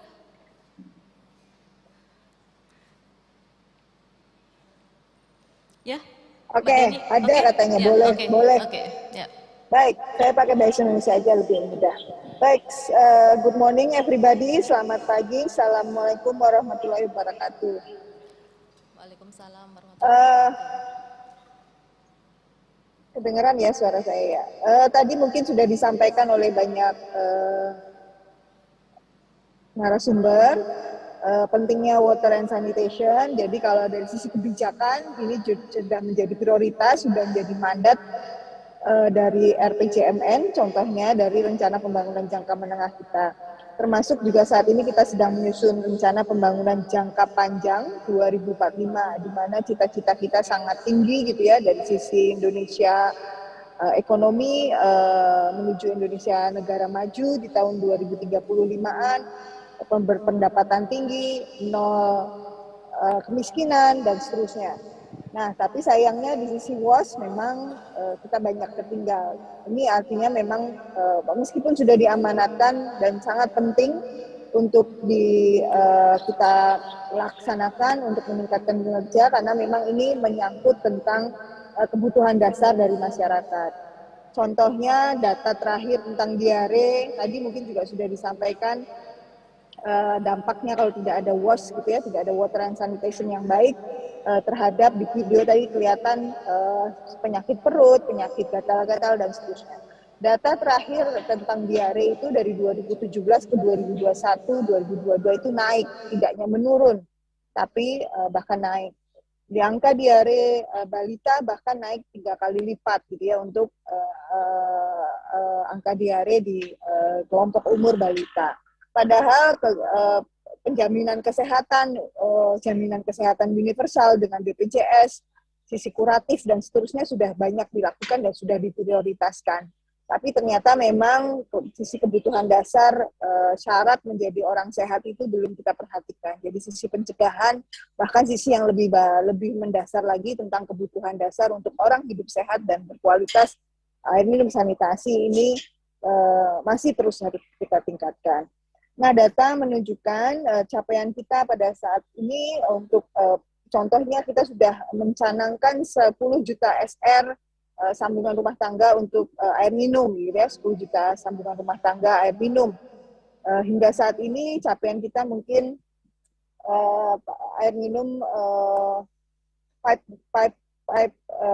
drinking water yang paling biru target kita 2024 adalah 30%, capaian kita 19,47. Sebelumnya, slide sebelumnya, mohon maaf.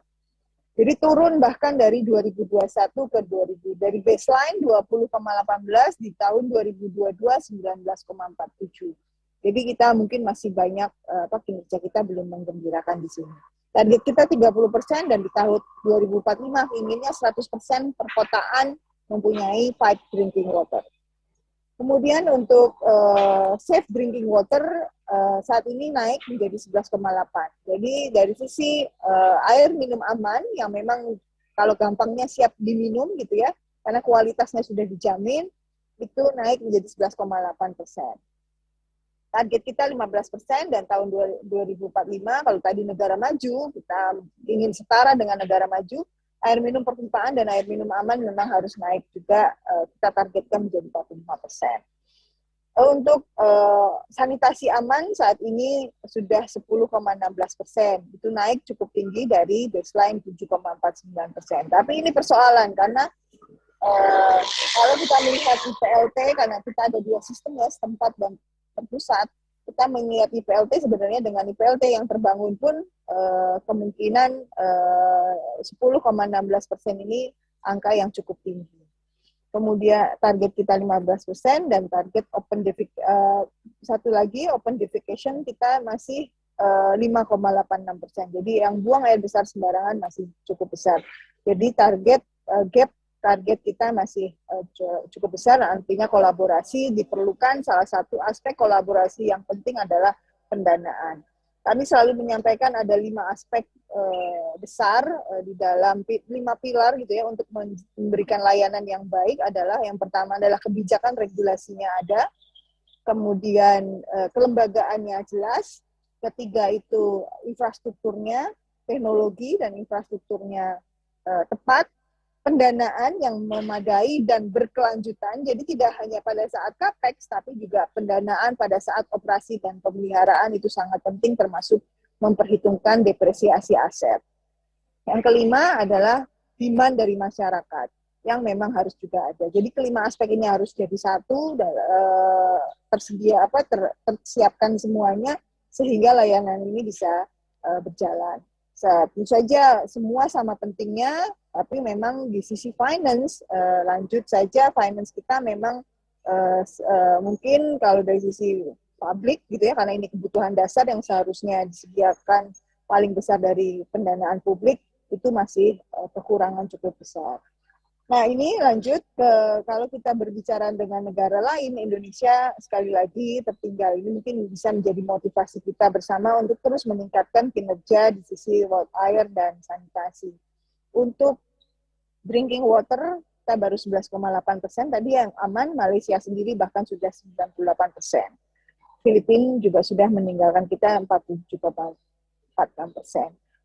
Pipe water, jadi air minum perpipaan, jaringan perpipaan kita masih 19,47%. Padahal ini akan menjadi tulang punggung kalau kita ingin menuju akses air minum aman. Karena sejauh ini kalau kita berdasarkan studi kualitas air minum, yang paling aman adalah pipe atau jaringan air minum perpipaan. Padahal jaringan perpipaan kita baru 19,47%, bahkan kalah dari Nepal ataupun negara-negara lain yang secara ekonomi mungkin lebih tertinggal dari Indonesia. Jadi kalau kita ingin menuju negara maju, negara berpendapatan tinggi, sektor water ini jadi prasyarat sekaligus tanda bahwa kita sudah setara dengan negara maju. Nah, ini tadi sekali lagi bagaimana kita menjadikan capaian negara lain menjadi pemicu di negara kita untuk lebih baik lagi ke depan.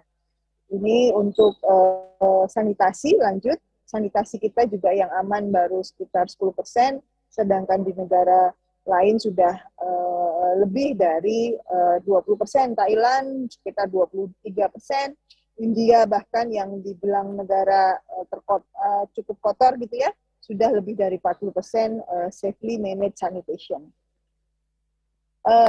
Bahkan India itu sudah mendeklar bebas buang air besar sembarangan gitu ya beberapa tahun yang lalu. Indonesia belum berani mendeklar bahwa kita sudah open defecation free hingga saat ini.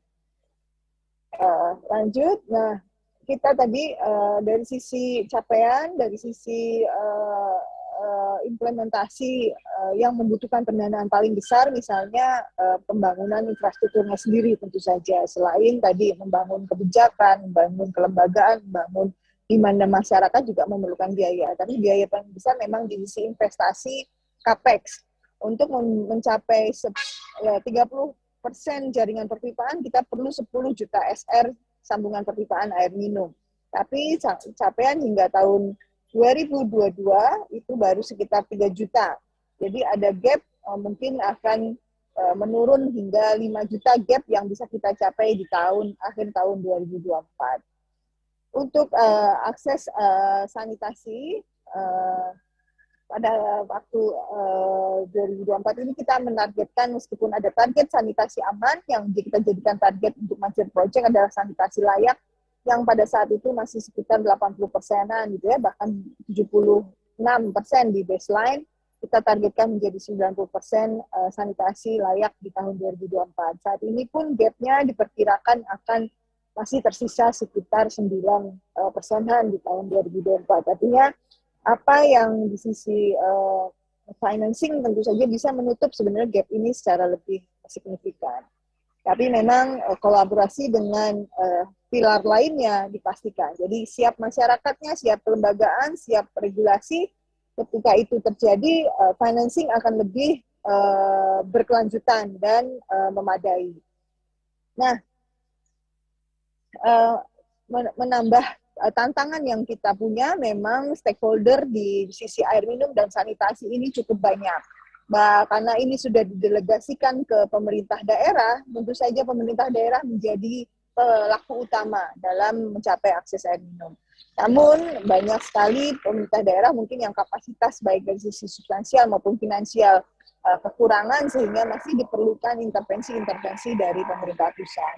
Dan dapat diperlihatkan, lanjut, next, bahwa dari sisi ketersediaan air baku contohnya, lanjut ya, air baku ini stakeholdernya pun sudah lebih luas lagi, termasuk dari Dirjen, dari Kementerian PUPR dengan Dirjen yang lain, dan juga Kementerian LHK.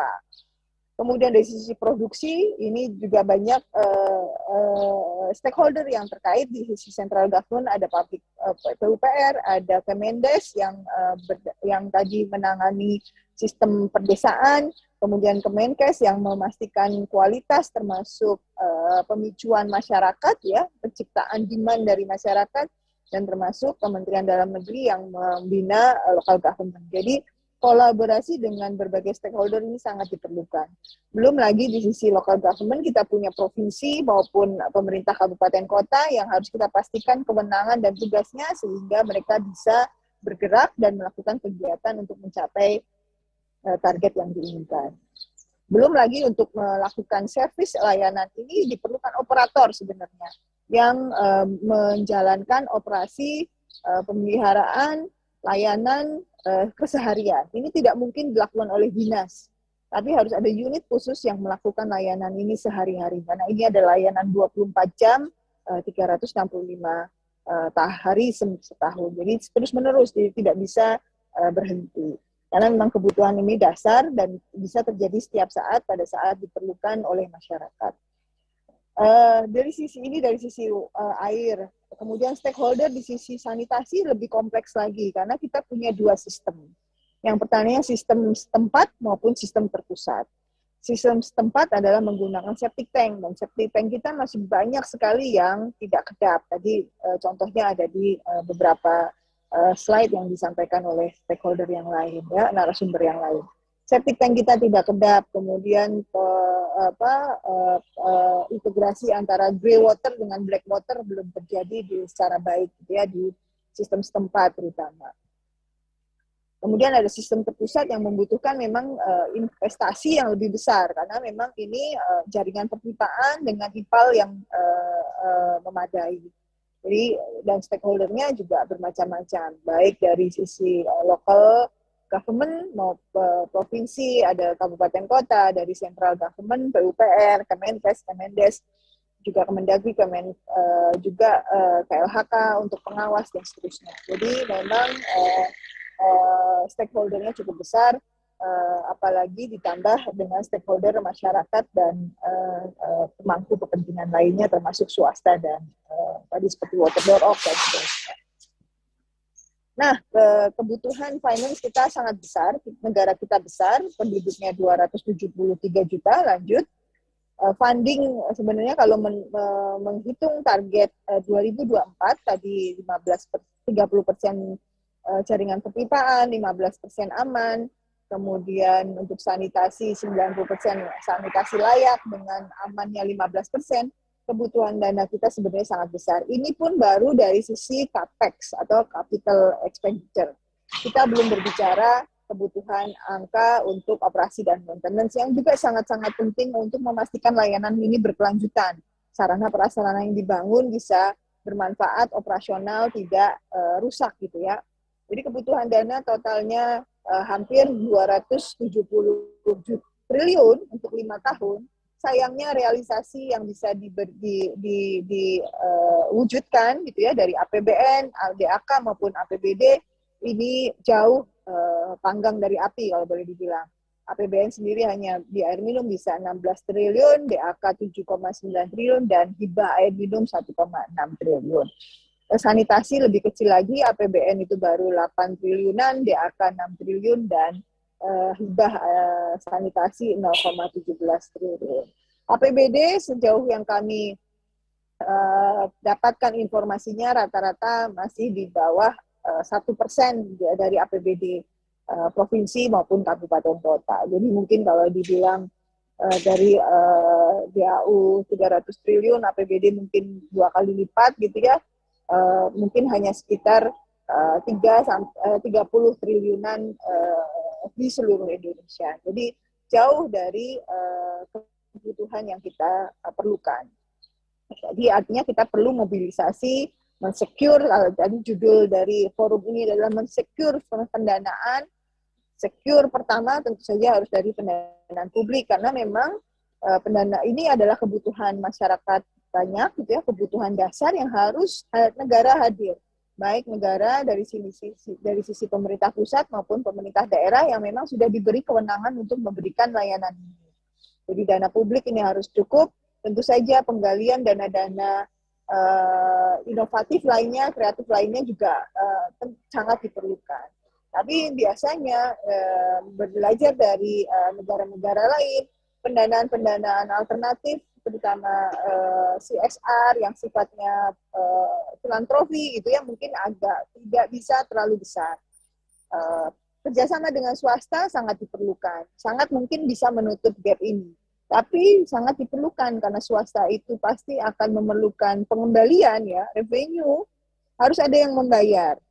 Dan sumbernya dari mana? Kalau tarif tidak bisa dinaikkan, ya, tarif saat ini mungkin yang FCR untuk air minum itu baru 40-50%, untuk sanitasi mungkin lebih jauh, lebih kecil lagi. Willingness to pay dari masyarakat juga sangat belum bisa memadai untuk pengembalian biaya, pemulihan biaya. Tentu saja sekali lagi kerjasama dengan swasta bisa menutup gap capex, tapi tetap harus dibayarkan pengembalian investasi maupun keuntungan dari pendanaan publik.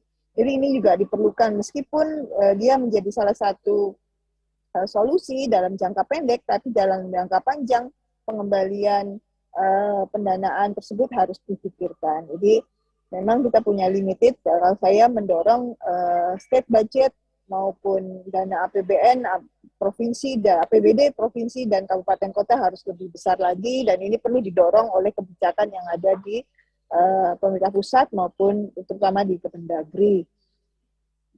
Nah, tadi dari sisi governance juga roles dan responsibility dari stakeholder, dari implementer, dari pelaksana di daerah maupun di pusat yang memang cukup banyak stakeholder yang harus kita kolaborasikan. Dari sisi policy making, lanjut, roles responsibility dari para stakeholder ini akan menentukan governance atau tata kelola dari pemberian layanan air minum maupun sanitasi. kami mendorong pemisahan regulator dan operator, dan itu sangat banyak dicontohkan oleh negara-negara lain. Jadi ada otoriti khusus tentang water yang juga melingkupi sanitasi, karena sanitasi tidak bisa juga dipisahkan dari water, ya, dari air. Karena sanitasi yang kita buang, buangan air yang setelah kita olah akan kembali ke badan air. Kalau kita tidak olah, tentu saja akan mempengaruhi kualitas air, badan air yang ada. Jadi ini saling terkait dan biasanya ada otoriti khusus untuk water dan termasuk sanitasi di dalamnya. Juga ada pengawas dari Department of Environment biasanya atau konservasi yang memastikan bahwa seluruh layanan ini memenuhi syarat-syarat ataupun baku mutu lingkungan lingkungan dan kesehatan yang disyaratkan. Jadi itu juga penting memisahkan pengawas dari sisi operator, karena operator akan berjalan dengan baik, akan memenuhi aturan-aturan yang ada, termasuk syarat atau baku mutu jika dilakukan pengawasan yang tepat. Nah, sayangnya di Indonesia memang ini masih di banyak daerah masih tercampur gitu ya. Ada PDAM, tapi mungkin pemerintah daerah belum berfungsi regulator secara baik gitu ya. Masih tercampur aduk, kadang-kadang apalagi di sanitasi. Operatornya dilakukan oleh UPTD atau UPT atau UPTD yang memang menjadi satu masih dengan dinasnya. Pengawasan juga mungkin masih terbatas, baik untuk sanitasi apalagi gitu ya. Saat ini kita sedang mendorong pengawasan untuk kualitas air minum di rumah tangga maupun di fasilitas umum lainnya. Jadi sekali lagi ini tata kelola yang masih terus harus kita perbaiki ke depan. Terus responsibility-nya juga jelas antara satu pihak dengan pihak yang lainnya. Itu mungkin Bapak Ibu sekalian yang bisa saya sampaikan. Terima kasih. Assalamualaikum warahmatullahi wabarakatuh. Waalaikumsalam warahmatullahi wabarakatuh. Thank you very much to Mrs. Virgi for her explanation. So I will move to Mr. Banu. Yeah, Mrs. Virgi also mentioned about PDAM, and then your company actually working closely with the Pamjaya. Like you mentioned, actually the customer is around 65% of the citizen in Jakarta, and then the target is how to fulfill the 100%, hopefully in the near future. And especially because those people who do not become the customer of the Pamjaya is still having the will in their own house, and they exploit the groundwater, and then we know that if we exploit the groundwater and then it will cause the land subsidence that causing the seawater intrusion that is actually already happening in Jakarta in some cities. Yeah, so to maybe you can explain, so you give the advice to Pamjaya, and then what is the strategy to get the customers, or how all of the citizens in Jakarta will become the customer of this Pamjaya, how the comprehensive market analysis be conducted to identify opportunity in the urban and small scale water and sanitation project. Maybe you can explain what are all of the factors that should be assessed. Yeah, thank you.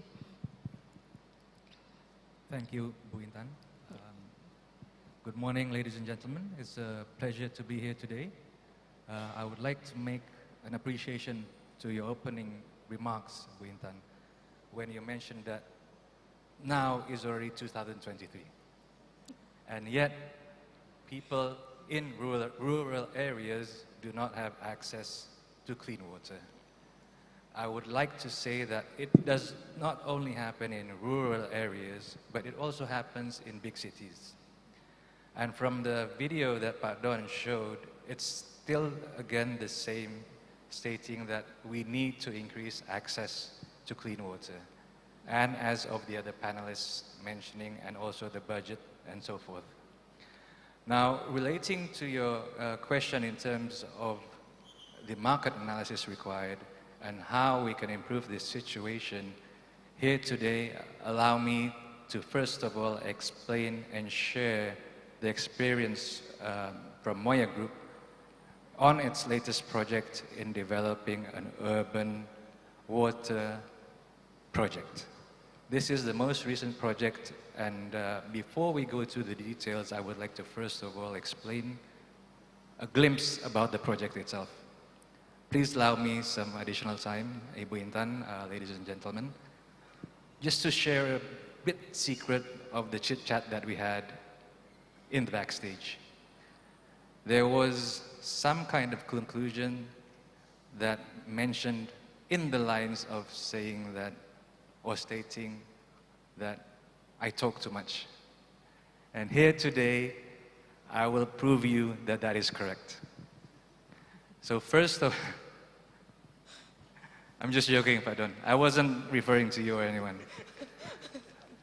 So ladies and gentlemen, before we go on and move on to the detailed descriptions and so forth about how to increase access of clean water to the population, here I would like to give you a glimpse of the project in Jakarta in order to achieve a 100% coverage from the current of 65%. Now we're talking in a big city. 35% of the population has not yet been served by access to clean water. And now when you talk about not having access to clean water, as Ibu Intan already mentioned, there are other alternatives. If you have groundwater, you use groundwater, but then again, we need to consider about the environment, one, and the health.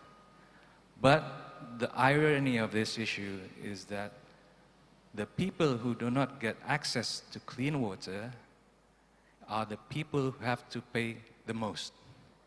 So when you talk about that, in other words, the poorest of the poor have to pay the most expensive price to be able to get clean water on a daily basis. Now, each and every one of us here, in one way or the other, is finding a solution in order to be able to reach that 100%. Either by making policies, either by doing analysis or implementation projects, or developing the pipelines and so forth. Now here, what I like to say to all of us here is that there is a target to increase the service coverage ratio in Jakarta from 65 to 100%. Now, how can that be done? Within the next 7 years. Now, this I would describe as one of the most innovative business models in the water sector at this point in time. Why? First of all, this project, as well known to PUPR already and maybe some of you, this is called the Jakarta Bundling Project. Why do we call it bundling? There are several points behind that reason. The first of all is that it's a bundling between a project from the government of DKI and Pamjaya, and also a combination of the project to support PUPR's strategic national project, being Spam Jatiluhur and Spam Karyan, which will provide clean water to Jakarta at the borders of Jakarta.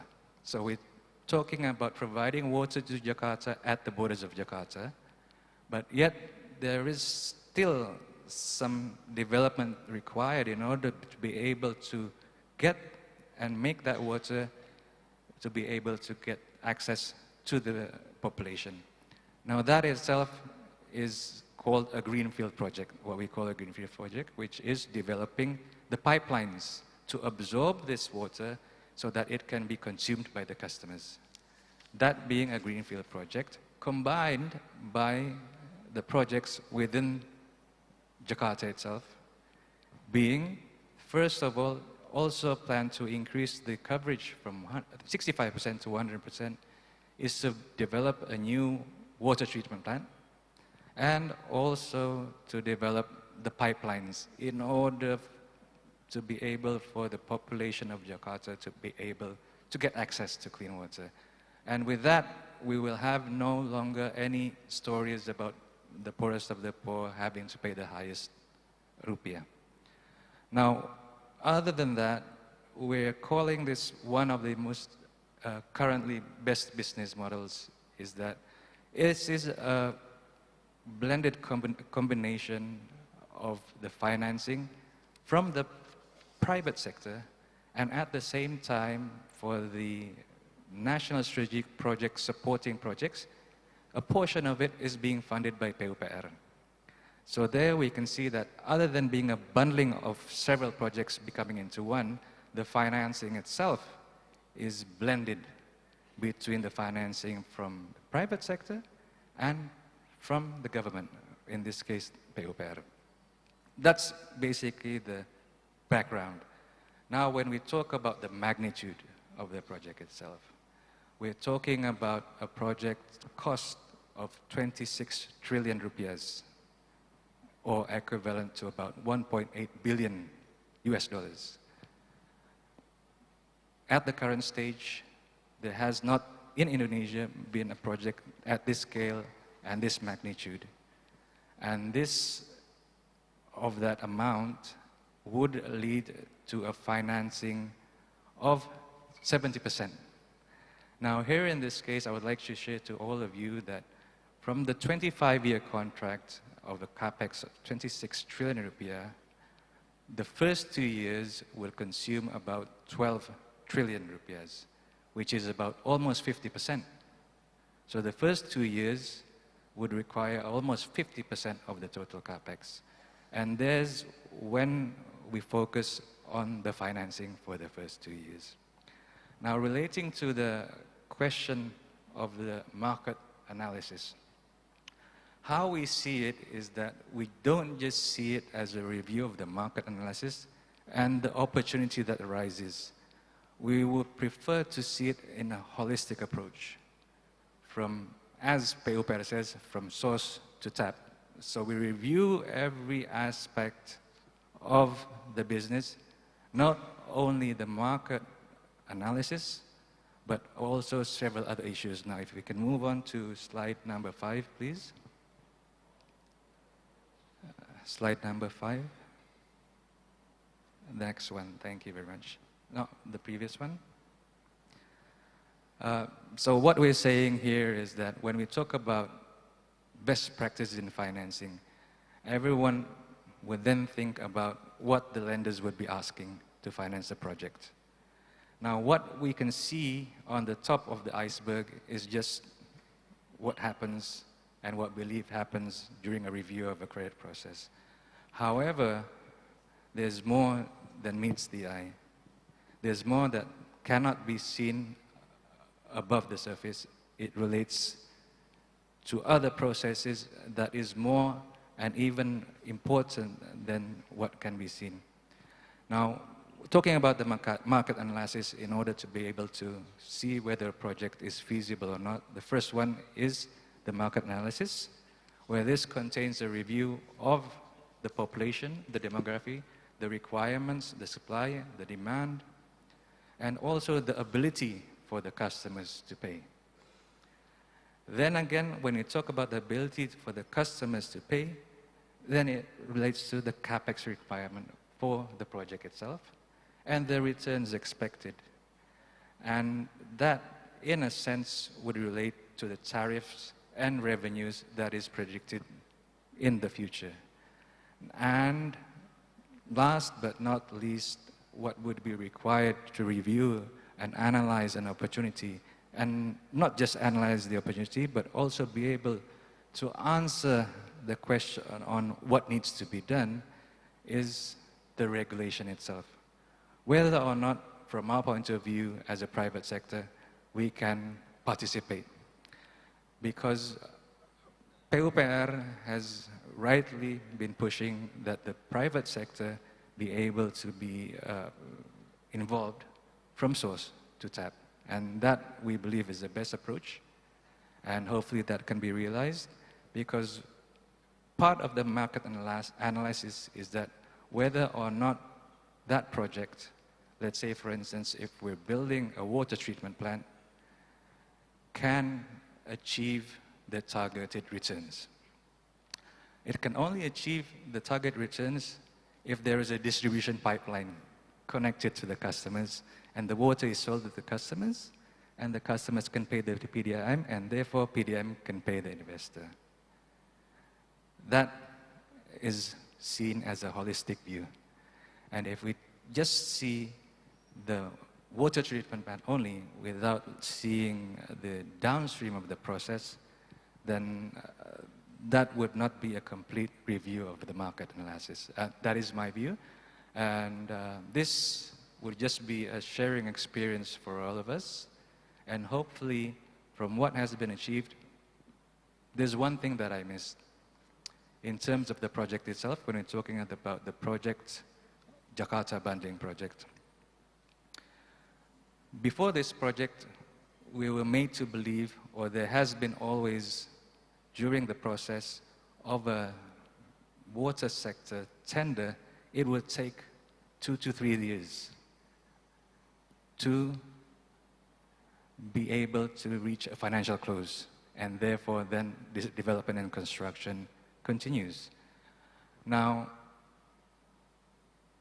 after this process, I can assure you that that is no longer the case.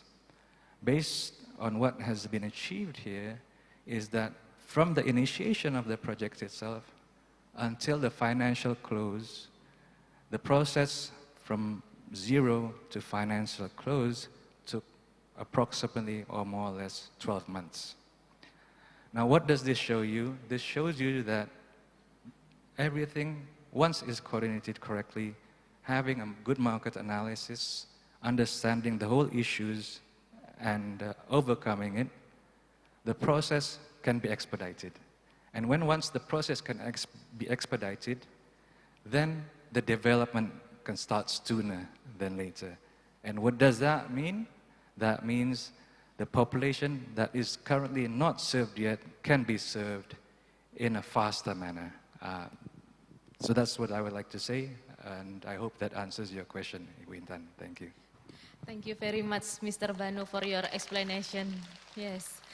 So, I think I would like to ask Junko-san. Mrs. Virji mentioned that actually her expectation, the funding from the KPBU or PPP, like for the drinking water, is around 34.1 billion Indonesia rupiah. But she mentioned that actually this PPP is still not effective yet. So what do you think, what is your opinion about it? And then how we can make it effective, how we can make it successful, yeah, to achieve that target? Thank you. Thank you very much for the question. I think that the financing gap has to be filled by not only private sector, but also by various sources of financing. And I think we have to try to find the opportunities to increase those, open up the doors that would allow to fill in those gaps that are existing. And as I mentioned earlier, one of the approach that we believe could complement the existing is those small-scale PPP schemes. And currently, AGB is working with the government, Bappenas, in conducting studies to see how such alternative type of PPPs could also broaden the PPP models to be applied in the water sector, and also to and so the study is reviewing what would be the implementing kind of arrangements and what are the frameworks and the regulations that are needed to support such schemes and approach. And we hope that this study will come up with some recommendations, concrete recommendations, and key principles to increase more rapid and inclusive private sector engagement. And we hope that this will support the acceleration or identification of those screening and also preparation and also tender and implementation of small-scale PPPs. But going beyond or PPPs. Also, in our we have our sovereign operations, and also we have private sector operations as well in the water sector. And we are trying to find ways to make the source to tap approach work, and also how to allow the blended financing in the whole concept of the source to tap approach and the required regulatory framework. So those studies are also being undertaken at the moment, and we hope that we can continue with the cooperation with the relevant stakeholders in trying to open up the doors or to allow more financings to flow into the water sector. So I'll stop here. Thank you. Okay, thank you very much for your explanation. And I think because of the time, actually based on our agenda, we have to finish by 11:45, but just now the committee say it is extended up to 12 o'clock, and I think I would like to open the questions to all of the participants, but before I will let the participants here to ask the question. There is already a question from participants who joined us via Zoom. So Andrew from CRCC, and his question is actually addressed to all of you. So we are new to the water sector in Indonesia, and we have plans to invest in water projects in Indonesia. Considering Indonesia as a fast-paced developing nation, what are the main challenges that you see in attracting investment and financing in PPP water projects in Indonesia? What action by the government and also financial institutions are in place or in the pipeline to address the challenge faced? Maybe Mr. Don want to answer first, please? Sure. Looking at it from our perspective, the very first thing that we have to see is healthy enterprises.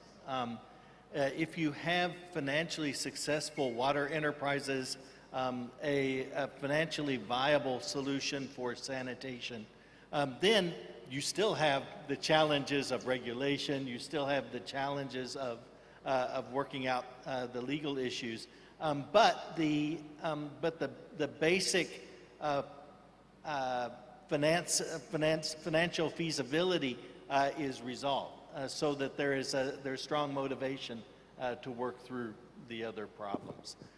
For the example that I started with the KP-SPAMS, Indonesia is very fortunate to have more than 37,000 village-scale water utilities set out through the PAMSIMAS program with strong support from the World Bank at the time.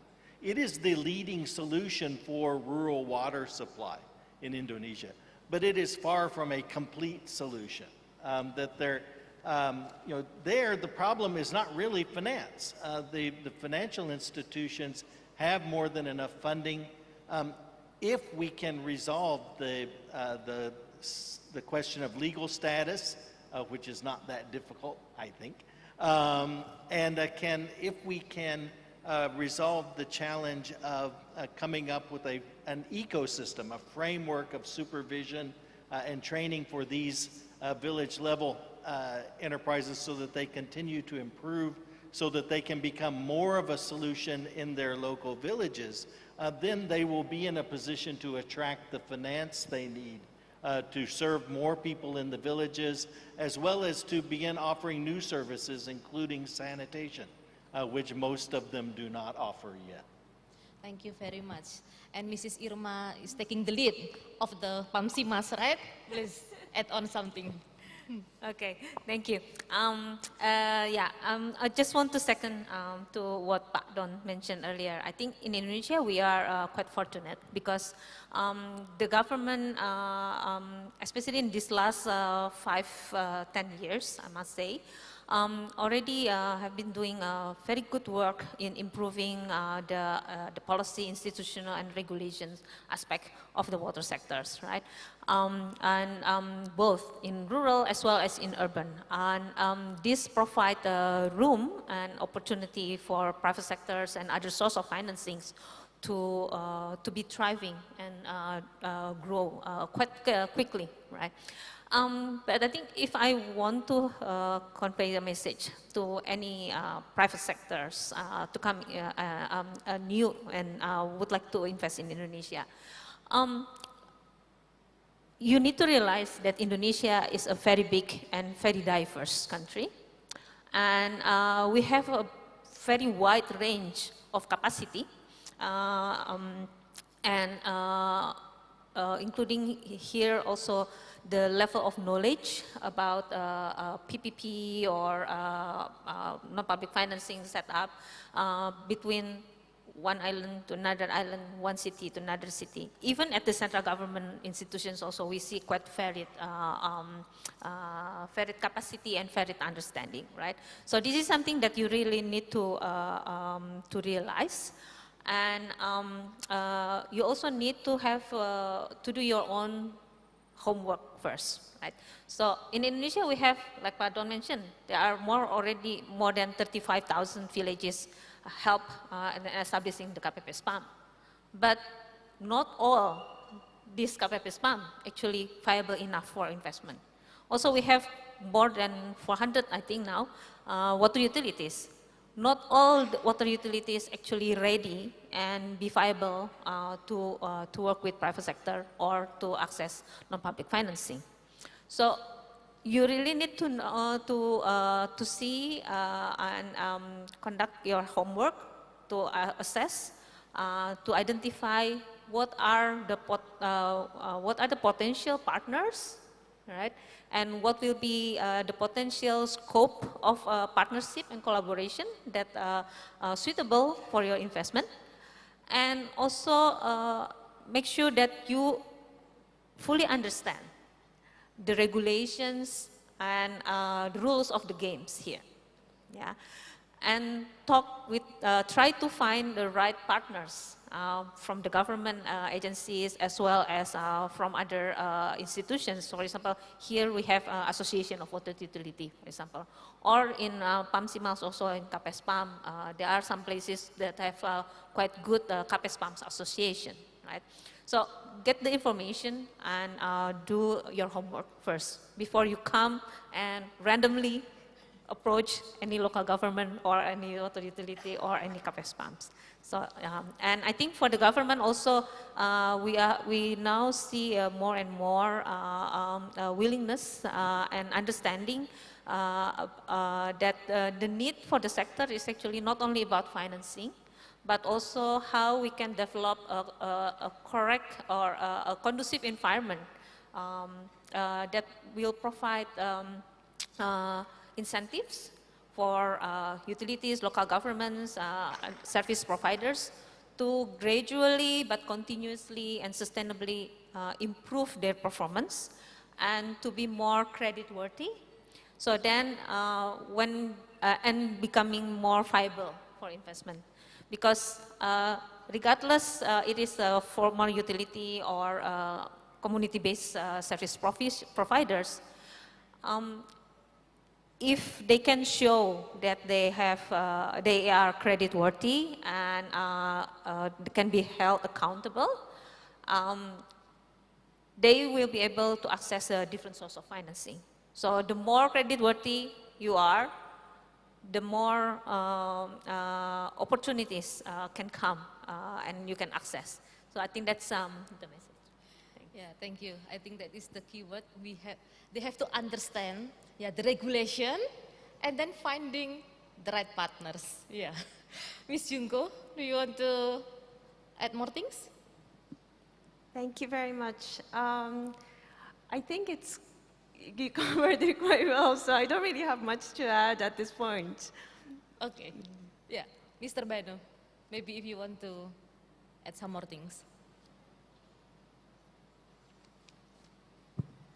Thank you, Ibu Intan. Thank you Pa Andrew from CRCC for your question. How are you? Thank you very much. It's too bad that Pa Andrew can't be here. Can we have the question back up on the screen? Because Pa Andrew, I miss you at high comma. Okay. If the committee can show the question in the screen. Okay, thank you. Thank you, Pa Andrew. I believe you're asking a question that you already know the answers to.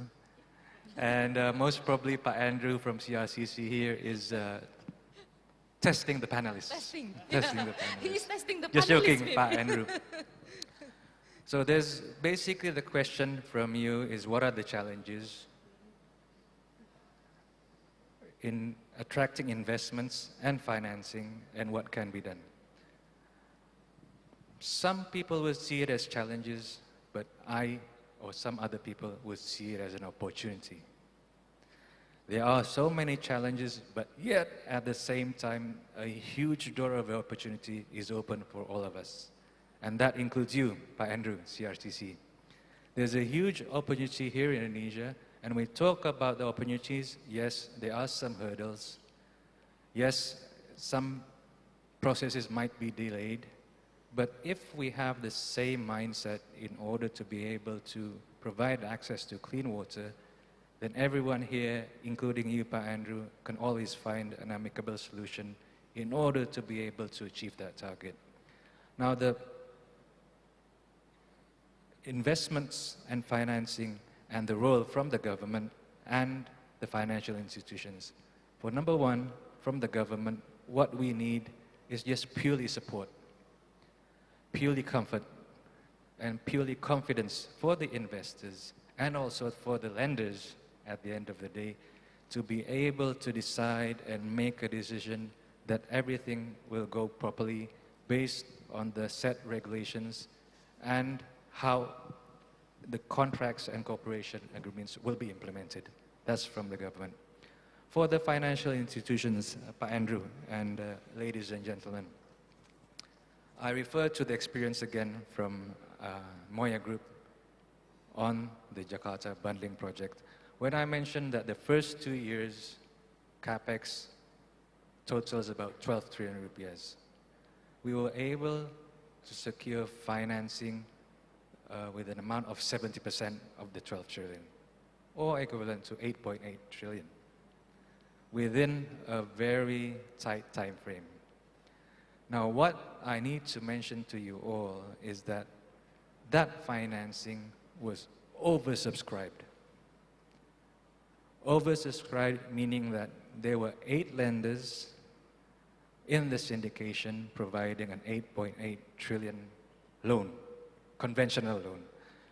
And when we say oversubscribed, actually there were more banks that were interested to join, but due to the limited time frame, the process could not take into account the required timing from the other lenders. Now, so what does this tell us? It's only good news. When we see that, you can see that the financial institutions have a huge appetite for the water sector industry. And saying that even the banks have an appetite, we're talking about a very tight process, credit process, very tight risk management process. And that's why in preparation of every project, it has to be thoroughly done from the initiation up till the tender process. All aspects, including the market analysis, the ability of the PDMs or off-takers to repay the debt, everything else needs to be looked in detail. So, Pa Andrew, don't worry. There's a lot of opportunities here. And as Bu Irma mentioned, finding the right partner is one solution. Thank you. Thank you very much for your explanation. So now I would like to invite the participants here. We still have, I'm keep on looking at the time, 11 minutes, 30 seconds. So if there is any of you who wants to ask a question to the panelists here, please kindly mention your name, your affiliation, and then you want to ask the question to whom. Yeah, please mention the panelist name.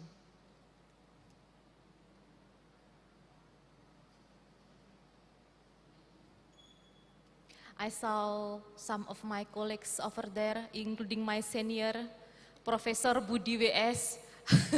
Professor Budi, do you want to ask question? No? Dr. Neil, Dr. Lenny,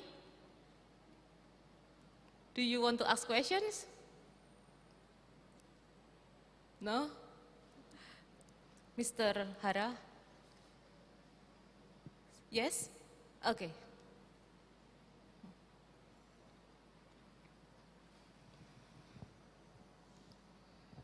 Thank you very much for nomination. For the aspect of industry, water industry, I would like to ask. Mhm. So probably this is question to Ibu Dewi from Ibu Dewi from Bapenas.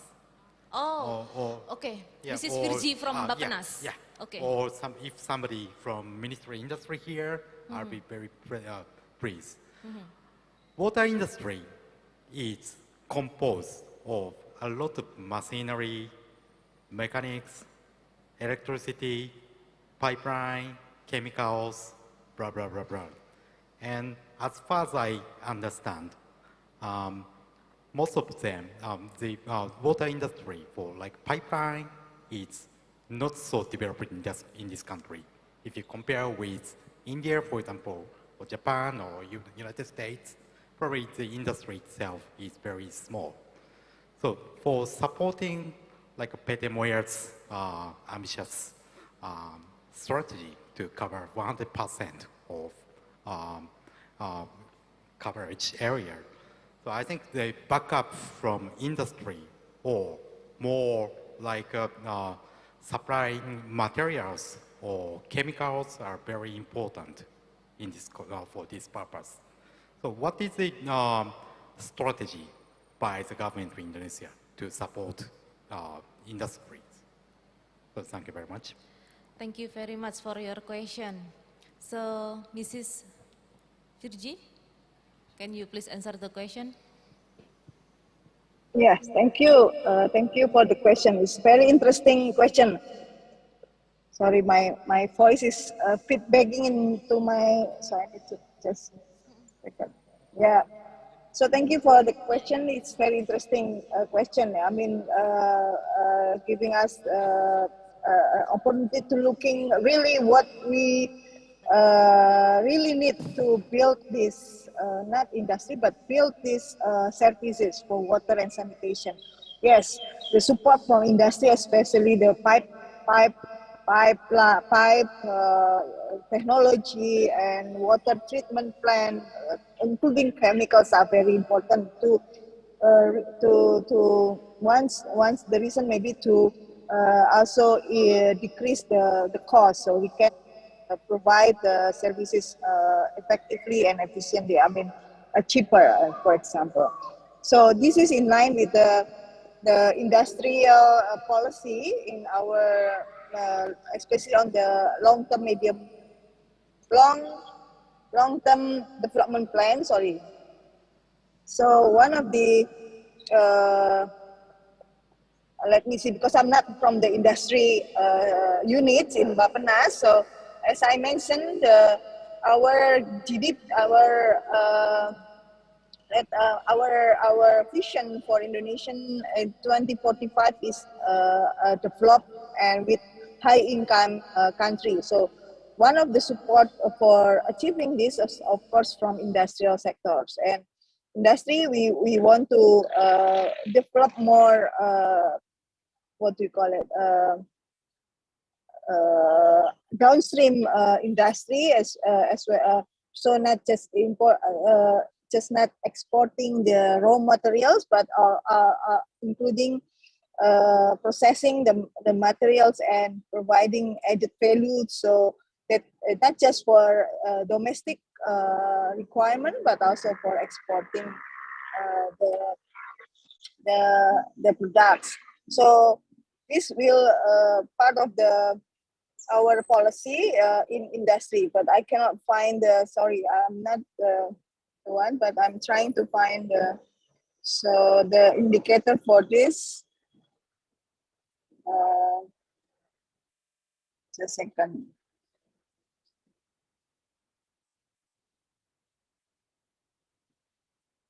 So,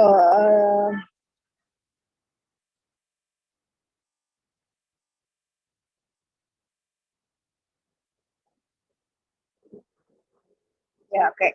Sorry, I couldn't find the indicator for industry. So one of the policy is, of course, to make it to once again to develop more added value industry. One of them, of course, on chemicals, on processing the raw material, and not just for domestic and also for exporting. So we can achieve the high income countries by 2045, including in waste sector.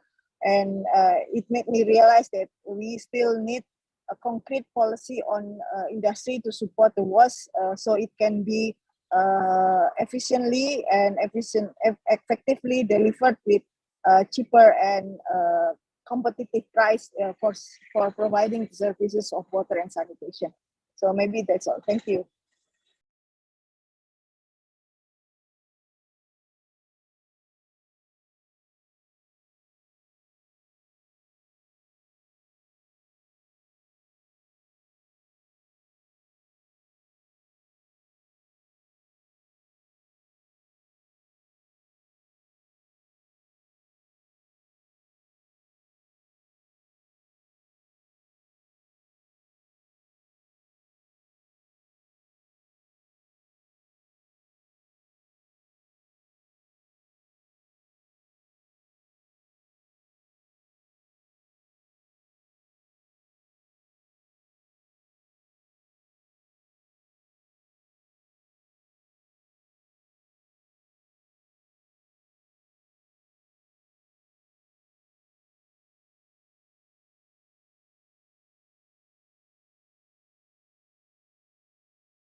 It covers the cost of investment and of operation.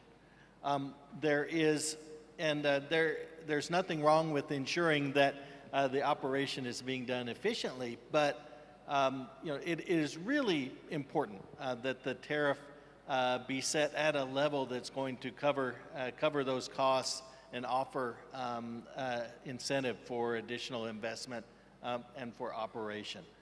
Because if we do not see healthy enterprises, even KP-SPAMs at the village level, PDAMs at the district and municipal level, they're not only will they not be able to invest to use their own operating surplus as part of the funding for future investment, they won't be able to continue to operate. So I think everybody understands that at a simple level, but it's always tempting to vote for, when you have the opportunity to vote for a lower tariff if you can. So the government has a difficult responsibility in setting up the structure that ensures that tariffs are going to be high enough to cover the real costs and the need for investment. Risk mitigation, I could talk for a long time about, but there are, we already know the structures that are needed for financial risk mitigation, and it's a matter of making sure we implement consistently. So I'll stop there. Yeah. Thank you, Mrs. Irma. You want to add something?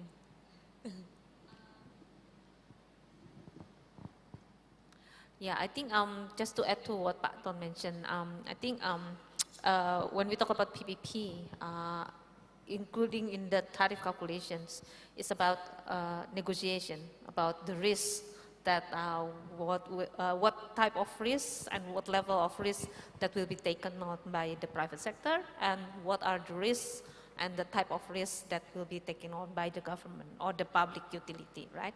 So the tariff that is affordable for the community should be a consideration factor also in the negotiation. And again, the tariff should be affordable, but also should cover the adequate operation and maintenance of the systems and have some rooms for future investments. And there are various ways actually to make sure that the tariff can still be affordable for majority of the community. At the same time, adequate enough to cover the costs for operation and some future of investments. We can have the different tariff structures, allowing the cross subsidy between the different customers category, for example. And the government also, there is also already regulations that allow the government to provide subsidy or viability gap funding, yeah, for that. So I think it's that's it. Thanks. Okay, thank you very much. Mr. Banu? Yeah.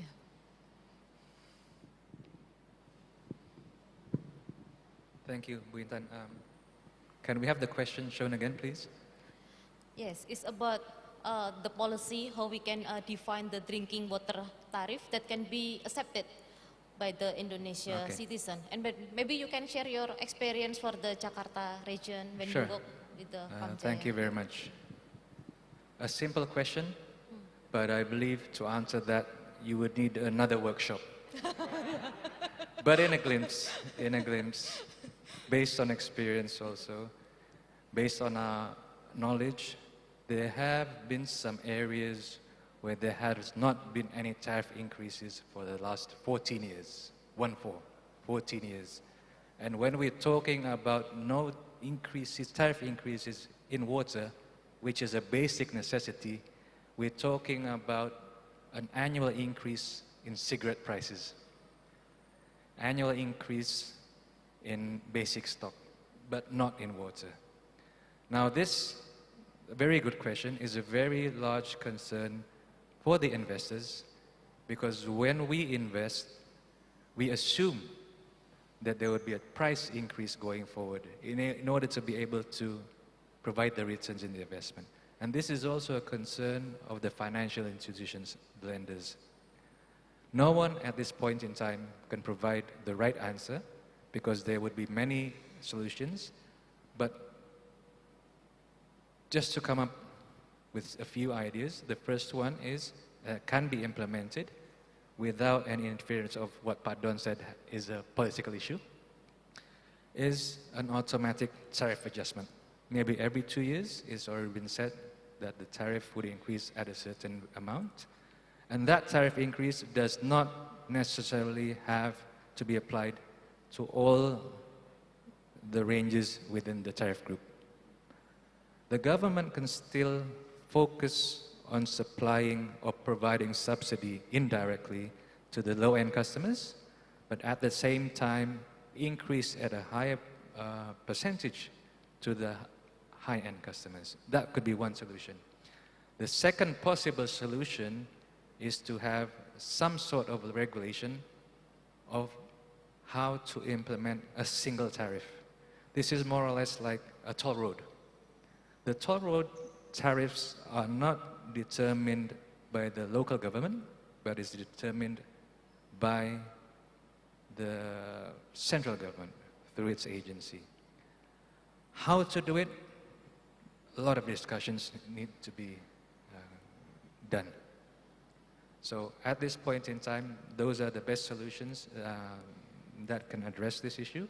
And hopefully all of us here has further ideas in order to be able to make comfort, bring comfort to the investors and also to the financial institutions in terms of the price increase in the future, the tariff increases.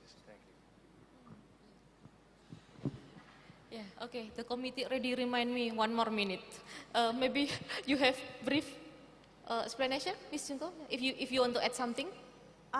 Thank you. I'll be very quick. I guess the panelists already covered, but I guess to ensure that the tariff setting is proper, I guess the proper regulatory framework is very important, as well as the good design of the contract to make sure that the risks can be absorbed by appropriate parties that are, and also, yeah, I'll stop here, I think. I see that we only have 9 seconds. Thanks. 8 seconds actually. Okay, thank you very much, Mrs. Junko. And before I close this panel session, I would like to invite Mr. Wahyu Utomo, as the deputy from the Regional Development Coordination Division from the Ministry of Economics. Yes, Mr. Wahyu Utomo, please kindly give your comments about this Q&A session. Thank you very much. Thank you. I'm quiet, surprised that I have to talk here. First of all, I would like to say thank you for the Public Works, Ministry of Public Works, to have this I don't know workshop. I think water is very important. Water is a factor for as ingredients for economic development in the future. And if you may be all in this room aware that we have a big dream that in 2045 Indonesia would like to be as a developed countries. And I think water is one of the factors that we have to concern very much. I don't want that water being a problem when we would like to achieve our dream as a developed country in 2045. So this is something that maybe we have to see again what is the policy in the water sector. For example, the government already prepared several regulations through the Undang-Undang Cipta Kerja, trying to invite more investment to Indonesia through industry, through other activities in Indonesia. So I think water is important not only for human beings, but also for to support industry to make Indonesia develop. So this issue is very important for us, and we only have 22 years left until 2045. We already learned from presentation for all participants that we still have problems. We still have a limitation in funding. We have problems in human resource development. We still have several PDAM which is not healthy. So this is maybe the homework that we have to solve in the future. And what we need is the acceleration. How we can accelerate the program that already prepared by the government. And I think the role of the local government is also important in this case, because water is actually responsible of the local government. So that's what I want to say. Thank you, and again, congratulations to all participants who already brings all the material, very important material that we have to consider related to what is our regulation that we have to prepare for 2045. Thank you.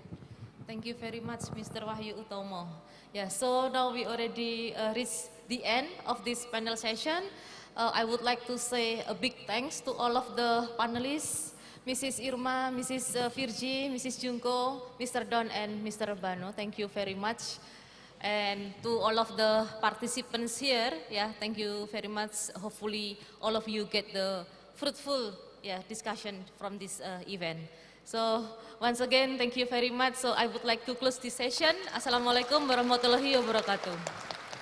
Waalaikumsalam warahmatullahi wabarakatuh. Thank you, Mrs. Intan, for leading this fruitful panel discussion.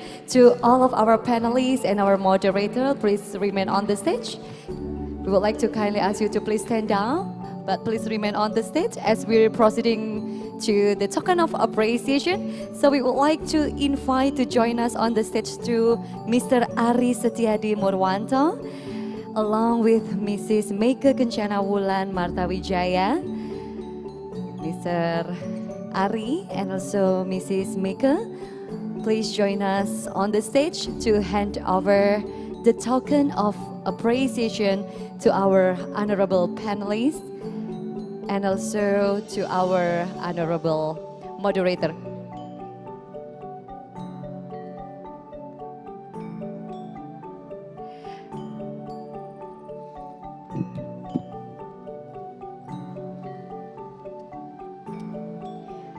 Right, for the first. Okay, ladies and gentlemen, as we can see, Mrs. Meike is giving the plaque to our honorable panelists. Mrs. Irma Magdalena Setiono, now the second one. Right, to Miss Junko Sagara. And now we would like to ask Mr. Ari Setiadi to hand over also the plaque to our next panelist, to Mr. Don Johnston. Thank you for sharing with us. Yeah, again, to our next panelist, Mr. Bano Rangkuti. Terima kasih, thank you Mr. Bano. And last but not least to our honorable moderator. Yeah, will be given by Mrs. Meike. Thank you so much. Now let's all together, let's take a photo. Yeah, capturing this remarkable moment. Right. Please give your best smile, Bapak dan Ibu. Right. To the camera, together on 3, 2, and 1. Bigger smile please, Bapak dan Ibu. 3, 2, and 1. Ladies and gentlemen, let's give big round of applause one more time for this panel discussion. Thank you for sharing with us on this lovely day. Terima kasih. You may return to your seat. We would like also to thanks to our sponsor. We would like to thanks to Moya, Clear Water for Better Living. Thank you for your support for this event. Pembahasan yang sangat menarik tentunya Bapak dan Ibu, nanti juga kita akan ikuti bersama. Setelah makan siang kami informasikan akan ada sesi breakout. Jadi kami mohon kepada Bapak dan Ibu para peserta untuk dapat bergabung tepat waktu.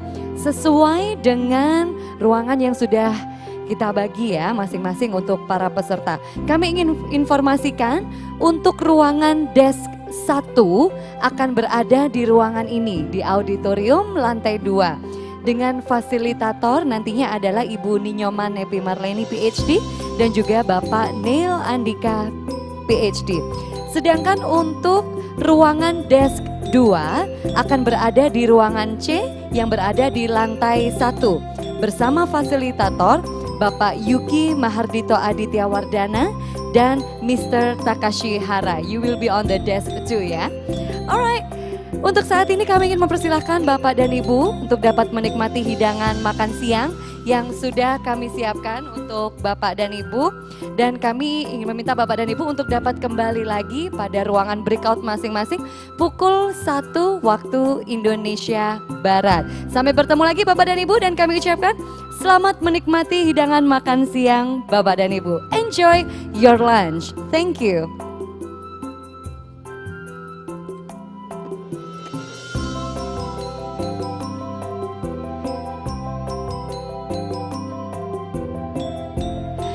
Kami informasikan